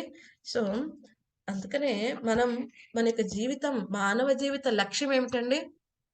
ఏదో కొన్ని సంపాదించేసి ఏదో పేరు ప్రతిష్టలు తెచ్చుకోవాలనో వాటి గురించి కాదు. మానవ జీవితంలో ఒక అద్భుతమైన విషయం చెప్పారు, అథాతో బ్రహ్మ జిజ్ఞాస.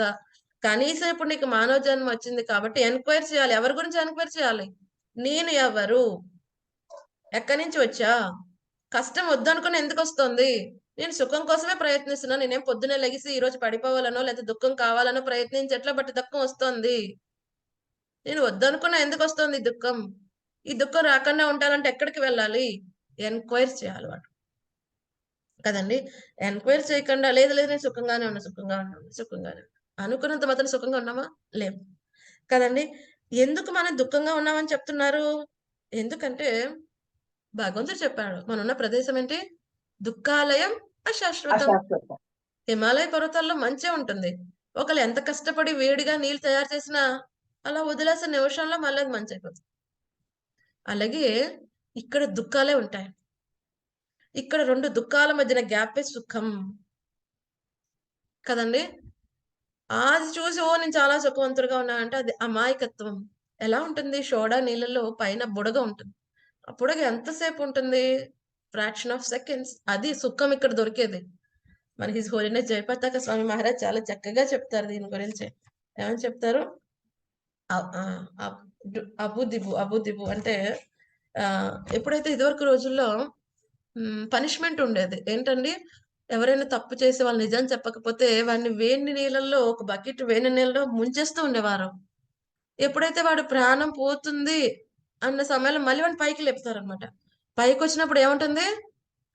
హమ్మయ్య అనిపిస్తుంది, మళ్ళీ వాడిని ముంచేస్తారు. ఈ హమ్మయ్య అన్న ఒక్క సెకన్ ఉంది కదా, అటువంటిదే భౌతిక ప్రపంచంలో దొరికే సుఖం అని మన ఆచార్యులు చెప్తారు కదండి.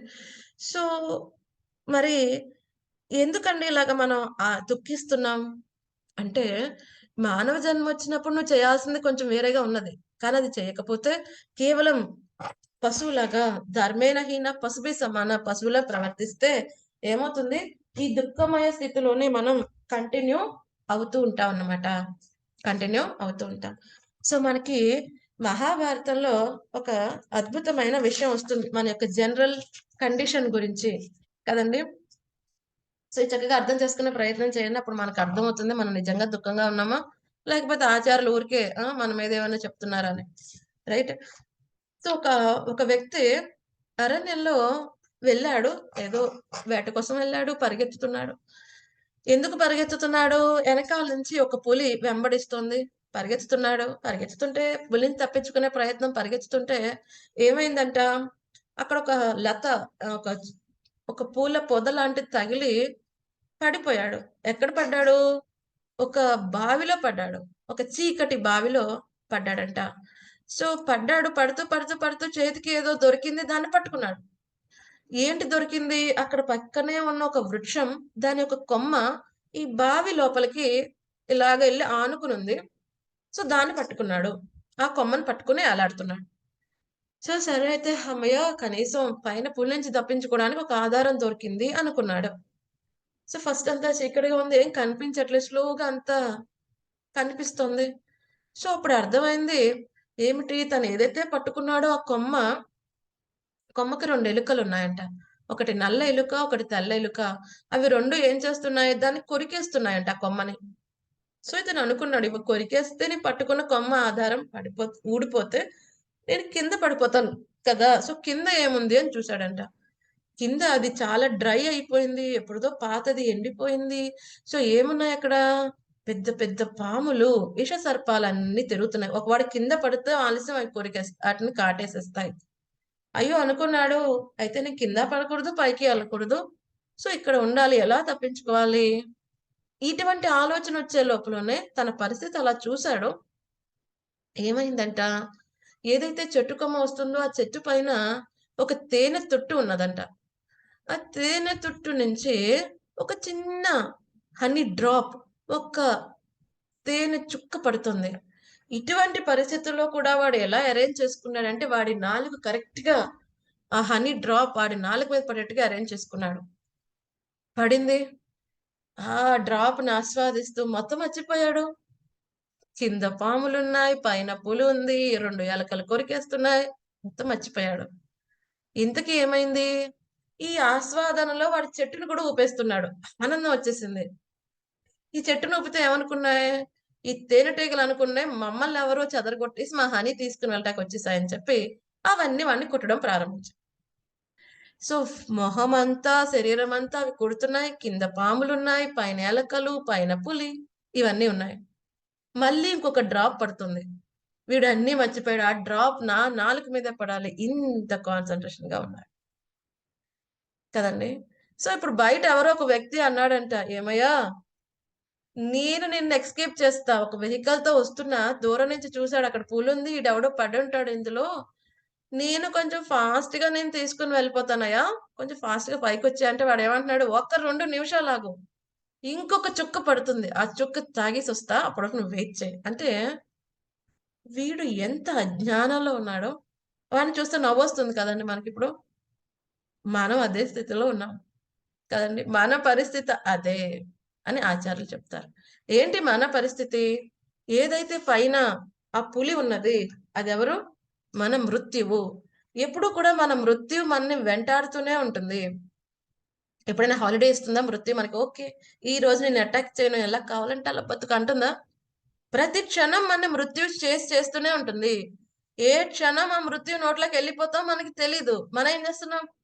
పారిపోయే ప్రయత్నం చేస్తున్నాం. లేదు లేదు లేదు, అప్పుడే కాదు, ఇంకొక నెల, లేకపోతే ఇంకొక క్షణం, ఇంకొక 4 రోజులు కదండి. హాస్పిటల్ కూడా అడుగుతాం కదా, అయ్యో డాక్టర్ గారు ఇంకొక 2 రోజులు బతికించండి, నేను నా పిల్లలకి మాట్లాడాల్సిన అవలేదేమంటే ఆ 2 రోజుల తర్వాత ఇంకొక రోజు అండి, ఇంకొక రోజు. ఎప్పుడు వాడు ఓకే అయిపోయింది నన్ను క్లోజ్ చేసే నా మ్యాటర్ అన్నవాడు కదండి. ఇది మృత్యువు, ఆ పులి మృత్యువు.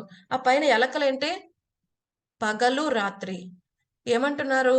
ఈ తెల్ల ఎలుక, నల్ల ఎలుక ఏం చేస్తూ కొరికేస్తున్నాయి. ఈ పగలు రాత్రి, ఒక సూర్యోదయం సూర్యాస్తం అయ్యేపాటికి ఏమవుతుంది? మన ఆయుష్ ఒక్కటి తగ్గిపోతుంది కదండి. సో కింద పాములు ఏంటండి? మనకి వచ్చే పెద్ద పెద్ద డేంజర్స్ లైఫ్ లో అవి ఎంత భయాన్ని క్రియేట్ చేస్తాయి కదండి. సో ఇప్పుడు పాములు వాడిని కరవట్లేదు, కింద ఉన్నాయి, వాటిని చూడటంతోనే భయం వేస్తుంది వీడికి. అలాగే మన జీవితంలో అంత భయం కలిగించేది ఏంటి? మనకి ఇష్టమైన వాళ్ళు ఎవరైనా వెళ్ళిపోతారేమో, వాళ్ళు లాస్ అయిపోతారేమో, మనకి ఇష్టమైన వస్తువు లూజ్ అయిపోతామేమో. నాకు ఇంత బిజినెస్ ఇంత ప్రాఫిట్ వస్తుంది, ఎప్పుడైనా లాస్ వస్తుందేమో, ఏదైనా యాక్సిడెంట్ అవుతుందేమో, నా ప్రియమైన వాళ్ళకి యాక్సిడెంట్ అయితే నాకు బాధ, వాళ్ళని చూస్తే నాకు దుఃఖం, నాకు అవుతుందేమో అన్న భయం కదండి. ఇవి వెరీ డేంజరస్ భయాలు అన్నమాట. ఎప్పుడు మన చుట్టూ తిరుగుతూ ఉంటాయి. ఎప్పుడు ఈ భయం ఉండదా? ఇప్పుడు నేను చేస్తున్న జాబ్ పోతే నా పిల్లల్ని ఎలా పోషించాలి, ఇప్పుడు చేస్తున్న వ్యాపారం లాస్ అయిపోతే రేపు నా పరిస్థితి ఏంటి కదండి. టెన్షన్ ఎప్పుడు ఉంటుంది కదండి. సో ఇవేనా ఆ తేనెటీగలు. నెక్స్ట్ ఆ తేనెటీగలు ఏంటి? ఆధ్యాత్మిక, ఆది దైవిక, ఆది భౌతిక క్లేశాలు కదండి. కింద పాములు అవి అన్ఎక్స్పెక్టెడ్ గా ఎప్పుడైనా వస్తాయని భయం, కానీ ఆధ్యాత్మిక, ఆది దైవిక, ఆది భౌతిక అసలు వస్తూనే ఉన్నాయి. ఆల్రెడీ కొడుతున్నాయి తేనెటీగలు కదండి. పాము మీద పడితేనే పాము కాటేస్తుంది, బట్ ఆల్రెడీ తేనెటీగలు కొడుతున్నాయి కదండి. ఆధ్యాత్మిక, మన శరీరం ఎన్నో కష్టాలు ఇస్తూ ఉంటుంది కదండి. ఒక్కోసారి మన మనసు ఎన్నో దుఃఖాలు ఇస్తుంది.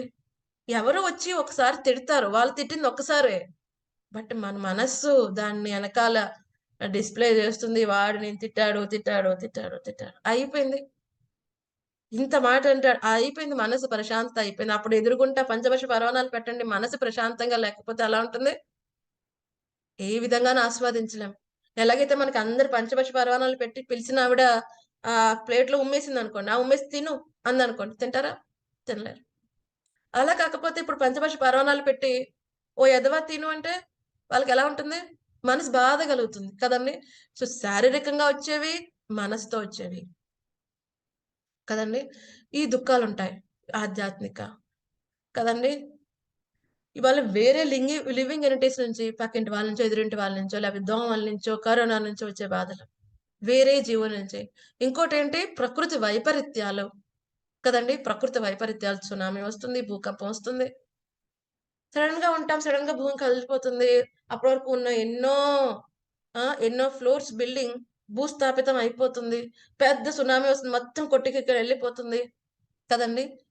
ఇది 3 రకాల తాపములు, వీటిని పడుతూ ఉంటాడు. సో ఇప్పుడు వీడికి ఇందాకున్న ఎగ్జాంపుల్లో వాడుకున్న ఆనందం ఏంటి? ఆ ఒక్క హనీ డ్రాప్, ఆ హనీ డ్రాప్, ఆ తేనె చుక్క మన జీవితంలో ఏంటండి? మన జీవితంలో ఏంటి ఏమంటారు? కపిలముని చెప్తారు శ్రీమద్ భాగవత 3వ స్కందంలో, భార్య వచ్చి మాట్లాడే మధుర వాక్యాలు, ఆవిడతో గడిపే సమయం, అంటే భార్యకి భర్త, భర్తకి భార్య, అలాగే పిల్లలు వచ్చి ఎంతో ముద్దుగా వాళ్ళు మాట్లాడే మాటలు కదండి. మనం ఏదైతే కొన్ని చిన్నపాటి ఆనందములు, ఏదైతే భౌతిక ప్రపంచంలో సక్సెస్ అయ్యాము, సో కాల్ సక్సెస్ అనుకున్నవి, ఇవన్నీ ఏంటి? ఎవరో వావ్ మీరండి సూపర్ అండి, ఎలా కట్టారు, ఇంతమందికి ఎలా పెళ్లిళ్ళు చేశారు, ఇంత ఐశ్వర్యం ఎలా సంపాదించారు, ఇంత పేరు ప్రతిష్టలు ఎలా వచ్చాయి, ఇంతలా ఎలా లీడ్ చేస్తారు, ఇవన్నీ ఏంటి? చిన్నపాటి హనీ డ్రాప్ ఇవన్నీ కూడా.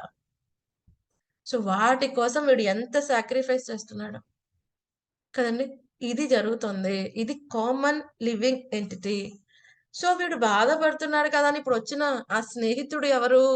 గురువు. సో గురువు చెప్తాడు, ఏమయ్యా నా చెయ్యి పట్టుకో, నిన్ను ఇందులోంచి బయటికి తీసేస్తాను ఫుల్ గా కదండి. మళ్ళీ నువ్వు ఇంకొక ఈ వెల్లకు పడాల్సిన అవసరం ఉండదు, ఇంకొక కొమ్మ పట్టుకోవాల్సిన అవసరం ఉండదు. ఏం చేస్తున్నాం మనం? శరీర మార్పిడి అంటే ఏంటంటే ఈ కొమ్మను వదిలిపెట్టి ఇంకో కొమ్మకి వెళ్తున్నాం అంతే కదండి. ఈ కొమ్మను వదిలిపెట్టి ఇంకో కొమ్మకి వెళ్తున్నాం. ఇంకో కొమ్మకి వెళ్తే ఏదైనా మార్పు, సేమ్ సిచ్యుయేషన్, మళ్ళీ 2 ఎలకలు ఉంటాయి, పైనాపిల్ కింద అవి ఉంటాయి, తేనెటీగలు సేమ్, అంతే కదండి. ఏం పెద్ద మార్పు ఏమి లేదు. ఈ కొమ్మలన్నీ మార్చి ఏముంటావయ్యా, నేను తీసుకుని వెళ్ళిపోతాను బయటికి, ఈ యొక్క బ్లైండ్ వెల్ సంసార కూప నుంచి నేను తీసుకుని వెళ్తాను గురువు అంటే మనం ఏమంటాం? లేదండి ప్లీజ్ ఒక్క సంవత్సరం ఆగండి, మీరు చెప్పినట్టు నేను భక్తి చేస్తా అంటాం కదండి. ఆ ఒక్క సంవత్సరం ఇంకొక డ్రాప్ కోసం మళ్ళీ ఇంకొక సంవత్సరం కదండి. ఇలాగ జీవితం అంతా మనం ఏం చేస్తున్నాం? దుఃఖంగా ఉంటున్నాం, ఆనందంగా ఉన్నాం అనుకుంటున్నాం. లేకపోతే రేపు అన్న రోజు ఆనందం వస్తుందని ఈ రోజు కూడా ఆనందపడుతున్నాం. ఎందుకోసం ఈ రోజు ఆనందపడుతున్నాం?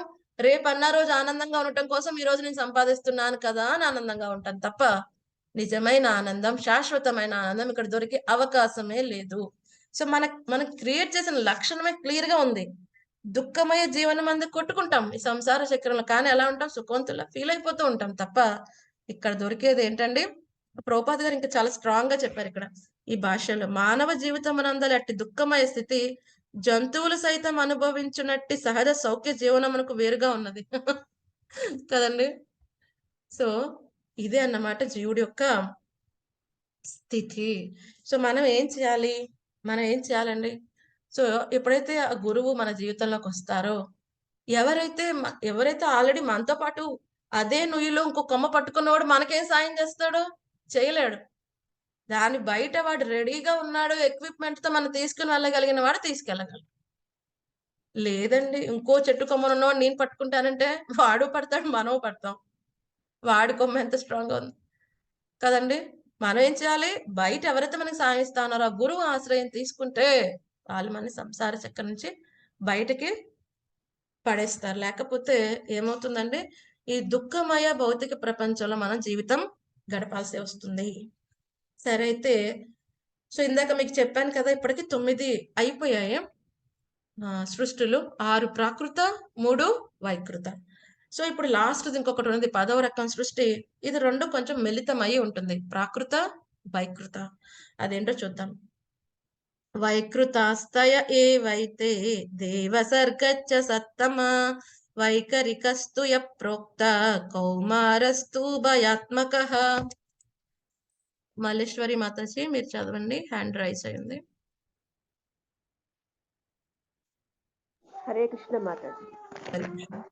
ఓ ఉత్తముడా విదురా, ఈ చివరి 3 విధమైన సృష్టి మరియు దేవతల సృష్టి అనగా 10వ సృష్టి వైకృత సృష్టి అని పిలువబడును. ఇవి పూర్వము వర్ణింపబడిన ప్రాకృత అనగా సహజ సృష్టికి భిన్నమైనటివి. సనత్కుమారాదుల సృష్టి ఈ 2 అయి ఉన్నది. Hare Krishna Mataji. Hare Krishna, thank you Mataji. So ఇక్కడ ఏమని చెప్తున్నారు, 10వ సృష్టి ఏంటది, ఇది దేవతలు అన్నమాట. దేవతల సృష్టి 10వ సృష్టి. ఇది 2 కలిపి ఉంటాయి, ప్రకృత వైకృత. ఎందుకంటే కొన్ని భగవంతుడు చేసినవి, కొన్ని బ్రహ్మదేవుడు చేసినవి. అందులో ఇక్కడ ఎగ్జాంపుల్ చెప్తున్నారు, సనత్ కుమారుల సృష్టి 2ను కలిగి ఉంది. సనత్ కుమారులు ఏంటండి, సనత్ కుమారులు ఎప్పుడైతే బ్రహ్మదేవుడు భగవంతుని మీద ధ్యానం చేస్తున్నప్పుడు వాళ్ళు ఆవిర్భవించడం అనేది జరుగుతుంది. అంటే ఒక విధంగా బ్రహ్మదేవుడు సృష్టింపబడ్డారు, కానీ భగవంతుని మీద ధ్యానం పెట్టినప్పుడు చేశారు కాబట్టి భగవంతుడిది కూడా అందులో రోల్ ఉంది. కాబట్టి ఈ యొక్క సనత్ కుమార్ ఉన్నది ఏంటి, ప్రాకృతం వైకృతం రెండిటి సృష్టి అని చెప్తారు. సో అలాగే కొంతమంది దేవతలని బ్రహ్మదేవుడు సృష్టిస్తారు, వాళ్ళందరూ వైకృత సృష్టిలో వస్తారు. ప్రాకృత సృష్టిలో వచ్చే దేవతలు ఎవరు, ఇందాక మనం చెప్పుకున్నాం కదా, అధిష్టాన దేవతలు, ఇంద్రియాల యొక్క అధిష్టాన దేవతలు. ఆ యొక్క మహావిష్ణువు ఆ యొక్క భౌతిక ప్రకృతిని ఇనిషియేట్ చేసినప్పుడు వస్తారు కదా, వాళ్ళందరూ కూడా సత్వగుణ అహంకార స్థితి నుంచి, అది ప్రాకృత సృష్టి. సో కొన్ని మంది దేవతలు ప్రాకృత సృష్టిలో వస్తారు, కొన్ని దేవతలు వైకృత సృష్టిలో వస్తారు. సో ఇందాక ప్రాకృత సృష్టిలో వచ్చే దేవతల గురించి చెప్పేసుకున్నాం ఆల్రెడీ. ఇప్పుడు వైకృత సృష్టిలో వచ్చే దేవతలు 8 రకాలుగా ఉంటారంట. సో 8 రకాలు ఏంటో మనం 28, 29లో చూద్దాం. ఏమంటున్నారు, భూత ప్రేత పిశాచాచ విద్యాద్ర కిన్నరాదయః దశైతే విదురఖ్యాతః సర్గాస్తే విశ్వసుకృతాః. దేవతల సృష్టి 8 రకములుగా ఉన్నది. ఒకటి దేవతలు, పితృదేవతలు, అసురులు, గంధర్వులు, అప్సరసలు, యక్షులు, రాక్షసులు, సిద్ధులు, చారణులు. ఈ చారణులు కూడా యాక్చువల్ గా మ్యూజిషియన్స్, వాళ్ళు కూడా సంగీత వాయిద్యాలు ఇవన్నీ కూడా వాళ్ళు వాయిస్తూ ఉంటారు. అలాగైతే గంధర్వులు కూడా, గంధర్వులకి చారణులకి తేడా ఏంటి అంటే, ఈ యొక్క గంధర్వులు యాక్చువల్ గా వాళ్ళు ఎందులో ఎక్స్పర్ట్, ఇన్స్ట్రుమెంటల్ మ్యూజిక్ లో బాగా ఎక్స్పర్ట్స్ గా ఉంటే, ఈ చారణులు వోకల్ మ్యూజిక్ లో బాగా ఎక్స్పర్ట్స్ గా ఉంటారు అనమాట. బట్ ఇద్దరు కూడా స్వర్గలోక గాయకులు అనమాట. వాళ్ళు కూడా విద్యాధరులు ఏం చేస్తుంటారు, వాళ్ళకి ఒక శక్తి ఉంటుంది. వాళ్ళకి ఏంటంటే అంతర్ధాన శక్తి ఉంటుంది వాళ్ళకి. అంటే వాళ్ళు సంచరిస్తూ ఉండొచ్చు అంతర్ధానంలో. అంటే ఇప్పుడు వాళ్ళు మన పక్కన ఉన్నా మనకి తెలీదు కదండి, బట్ వాళ్ళని మనం పర్సీవ్ చేయగలం. అంటే ఇప్పుడు ఏదైనా కదులుతుంది అక్కడ, వాళ్ళు విద్యాధరులు మూమెంట్ ఉంటే మనం పర్సీవ్ చేయగలం, కానీ మనం చూడలేం అనమాట. వాళ్ళ అంతర్ధాన ఆ యొక్క శక్తి పొటెన్స్ వాళ్ళకి ఉంటుంది అనమాట. అలాగే ఇక్కడ సిద్ధులు. ఈ సిద్ధులు ఎవరు? ఈ సిద్ధులు ఏం చేస్తూ ఉంటారు? కొంచెం పైన మన భువర్, స్వర్గ. సో ఈ సిద్ధులందరూ ఏం చేస్తూ ఉంటారు? ఎక్కడి నుంచి ఒక చోటకి వెళ్ళాలంటే వాళ్ళు ఏరోప్లేన్స్ లో మూవ్ అవుతూ ఉంటారన్నమాట. సో ఆ ఏరోప్లేన్ ఎలా మూవ్ అవుతుంది? కేవలం వాళ్ళకేం పెట్రోల్ అట్లేం అవసరం లేదు. జస్ట్ వాళ్ళ మనసు డైరెక్షన్ చెప్తే అవి తీసుకుని వెళ్తారు. అవి సిద్ధులు. వీళ్ళందరూ అలా వెళ్తారు. సో నెక్స్ట్ ఏమంటున్నారు? భూత ప్రేత పిశాచములు. వాళ్ళని కూడా ఇక్కడ ఈ కేటగిరీలో చెప్పారు. ఎందుకంటే వాళ్ళు మనకంటే ఉన్నత మేధస్సు కలవారు కదండి, మనకంటే గొప్ప కార్యాలు చేయగలిగారు వారు. అందుకని వాళ్ళు ఎక్కడ ఉంటారు? భువర్, మనకంటే పై లోకంలో ఉంటారు వాళ్ళ రెసిడెన్స్ అంతా కూడా కదండి. సో అదనమాట. అందుకే అప్పుడప్పుడు ఫ్రీక్వెంట్ గా విజిట్ చేస్తూ ఉంటారు ఇక్కడికి. రైట్. సో 8వ ఎవరు? స్వర్గలోక గాయకులు, కిన్నెరలు. వీళ్ళు కూడా గాయకులే. వీళ్ళు కూడా వన్ ఆఫ్ ద కేటగిరీ. కిన్నెర కింపురుషులు అంటారు కదా, వీళ్ళు కూడా ఆ విధంగా ఉంటారు అనమాట. ఓకే. సో వీరందరూ విశ్వ సృష్టికర్త యొక్క బ్రహ్మదేవునిచే సృష్టింపబడ్డారు. వీళ్ళందరూ ఎవరు? వైకృత సృష్టి. బట్ కొన్ని దేవతలు ప్రాకృత సృష్టిలో ఉన్నారు. అందుకని 10వ సృష్టి 2 మిళితమైనది, ప్రాకృత వైకృత. ఓకే. సో 30వ శ్లోకంలో ఏం చెప్తున్నారు చూద్దాం. అత పర ప్రవక్ష్యామి వంశాన్మన్వంతరాని చ ఏవం ప్రజాప్లుత స్రష్ట కల్పాదిశ్వాత్మ భూర్వరిః సృజత్యామోఘ సంకల్ప ఆత్మైవాత్మానమాత్మన. ఓకే. సో ఇక్కడ ఏమని చెప్తున్నారు? ఇంకా నెక్స్ట్ మైత్రేయమని చెప్తున్నారు. నెక్స్ట్ ఆయన మన్వంతరములు అంటే ఈ మనువుల గురించిన వివరణ ఆయన నెక్స్ట్ కంటిన్యూ చేస్తారు. నెక్స్ట్ అధ్యాయంలో దాని గురించి చెప్తున్నారు. సో ఏమని చెప్తున్నారు? ఈ విధంగా శ్రీహరి యొక్క రజోగుణ అవతారముకు సృష్టికర్త బ్రహ్మదేవుడు ప్రతి కల్పమునందును అమోఘ సంకల్పుడై భగవత్ శక్తి బలముచే విశ్వ కలాపమును సృష్టించును. సో అమోఘ సంకల్ప అనేది భగవంతుడిని పిలుస్తాం యాక్చువల్ గా. ఎందుకంటే ఆయన చాలా అద్భుతంగా, ఆయన సంకల్ప మాత్రంగా ఎన్నెన్నో కార్యాలు చేస్తాడు అమోఘమైన కార్యంలో. ఇక్కడ భగవంతుని యొక్క కరుణ కారణంగా, భగవంతుని యొక్క శక్తి తనకి ఇవ్వటం కారణంగా చెప్పుకుందాం కదా. శక్త్యావేశ అవతారంలో బ్రహ్మదేవుడు కూడా ఒకటి వస్తాడు. ఎందుకని? ఈయన సృష్టి కార్యక్రమానికి కావాల్సిన శక్తి చేత ఆయన ఎంపవర్ అవ్వబడ్డాడు భగవంతుడి చేత. అందుకని ఆయన కూడా అమోఘ సంకల్పుడు. ఆయన సంకల్ప మాత్రం చేత విశ్వ కలాపాలను చాలా సునాయాసంగా ఎన్నో అద్భుతమైన వాటిని ఆయన సృష్టిస్తూ ఉంటాడు అని ఇక్కడికి మనకి ఈ అధ్యాయం అనేది కంప్లీట్ చేయటం జరిగింది. సో నెక్స్ట్ 11వ అధ్యాయంలో ఈ యొక్క ఈ టైం క్యాలిక్యులేషన్స్ కదండి, వాటి గురించి, అలాగే మనువుల గురించి ఇవన్నీ వివరాలు కూడా మనకి నెక్స్ట్ మైత్రేయముని విదురుడికి ఇంకా చెప్తారు. అవి మనం నెక్స్ట్ వీక్ తెలుసుకుందామండి. ఏమైనా సందేహాలు ఉన్నాయో డివోటీస్ ఈ రోజు సెషన్ లో?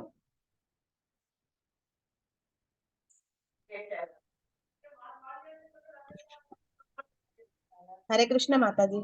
హరే కృష్ణ. అంతా సైన్స్ అంతా ఉంది మాతాజీ, ఫిజిక్స్, బయాలజీ, కెమిస్ట్రీ అంతా. యాక్చువల్గా మనం ఫస్ట్ టైం బ్రహ్మదేవుడి సృష్టి గురించి మాట్లాడుకున్నాం.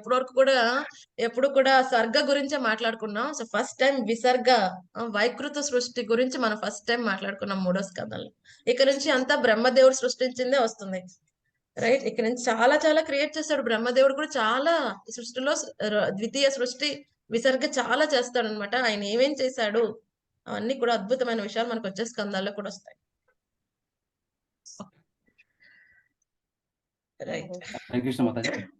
అది వరకు కారణోదక సాయి నుంచి గర్భోదక సాయి వచ్చారు. ఇక్కడ సర్గా తర్వాత బ్రహ్మదేవి నుంచి విసర్గ జరిగిందని విన్నాం గానీ అసలు ఇంత డీప్ గా అసలుకి ఈ రోజు వింటుంటే భలే అద్భుతంగా అనిపిస్తుంది మాతాది. ఇంకా బ్రహ్మదేవుడు చాలా క్రియేట్ చేస్తారండి. ఇంకా అద్భుతమైన చాలా చేస్తాడు ఆయన. చాలా బాగుంటుంది. అది ప్రధానము మహత్తత్వం గురించి ఇంకా డెప్త్ గా ఈ రోజు చెప్పారు మాతాది.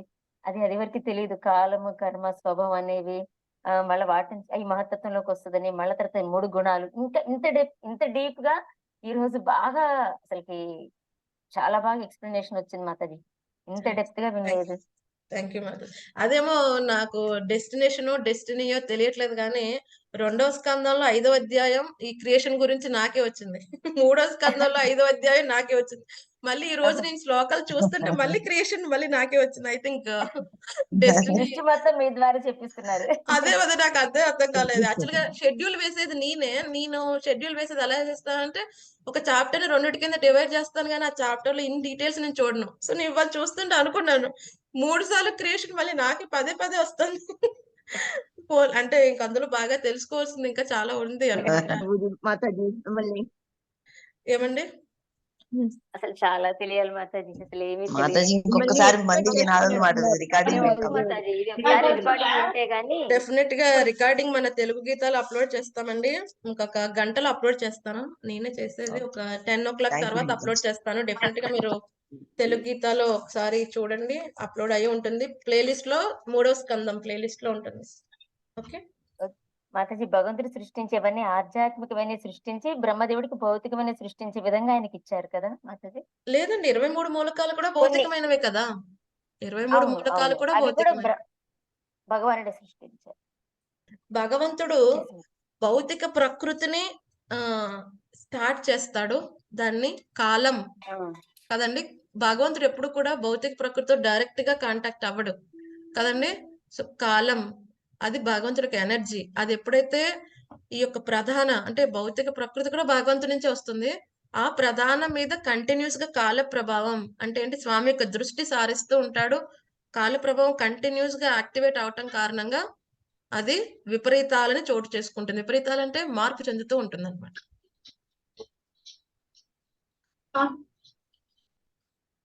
ఓకే హరే కృష్ణ మాతాజీ. మాతాజీ మనుషులు చనిపోయిన తర్వాత పిశాచాలుగా అట్లా కొంచెం పాపాలు చేసిన వాళ్ళు అంటారు కదా మాతాజీ. కానీ సృష్టిలోనే బ్రహ్మదేవుడు సృష్టించాడు అని.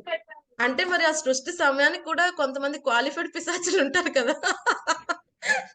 వాళ్ళ కర్మానుసారం కదండి.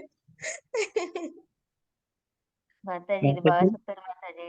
ఒక చెట్టును పట్టుకున్నప్పుడు కిందేమో పాములు, పైనేమో ఎలుకలు ఇవన్నీ కుట్టడం, అసలుకి అంటే దుఃఖాలలో మనం ఏ విధంగా చిన్న చిన్న ఆనందాలు చూసి అదే ఆనందం అనుకుంటున్నాము. ఒక హని అసలు చాలా బాగుంది మాతాజీ. ఈవెన్ ఈ సృష్టి చూసినప్పుడు నాకు అదే డౌట్ వస్తుంది. భూత పెద్ద పిశాచాలు మనకంటే అధిక మేధస్సు పైన ఉన్నాయన్నప్పుడు నాకు ఎప్పుడు ఆశ్చర్యం కలుగుతుంది.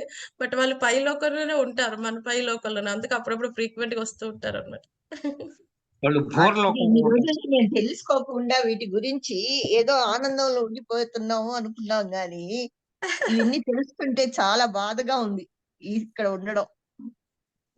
అదే ఇదే థ్యాంక్ యూ మాతాజీ, మంచి రియలైజేషన్. మనం అది రియలైజ్ అయితే అప్పుడు డెఫినెట్ గా భక్తి గట్టిగా చేస్తాం అనమాట. రైట్. హరే కృష్ణ మాతాజీ, దండవత్ ప్రణామ్. హరే కృష్ణ ప్రభుజీ, ధన్యవాద్ ప్రణామ్. Thank you so much dear devotees. ఇంకేం డౌట్స్ లేకపోతే మనం మేనేజ్ చేసేద్దాం. హరే కృష్ణ మాతాజీ. కృష్ణ మాతాజీ, దండవత్ ప్రణామ్. హరే కృష్ణ మాతాజీ, దండవత్ ప్రణామ్. Thank you so much dear devotees. Hare Krishna Krishna Krishna Hare Hare, Hare Rama Rama Rama Hare Hare, Hare Krishna Krishna Krishna Hare Hare, Hare Rama Rama Hare Hare, Hare Krishna Krishna Krishna Hare Hare, Hare Rama Rama Hare Hare.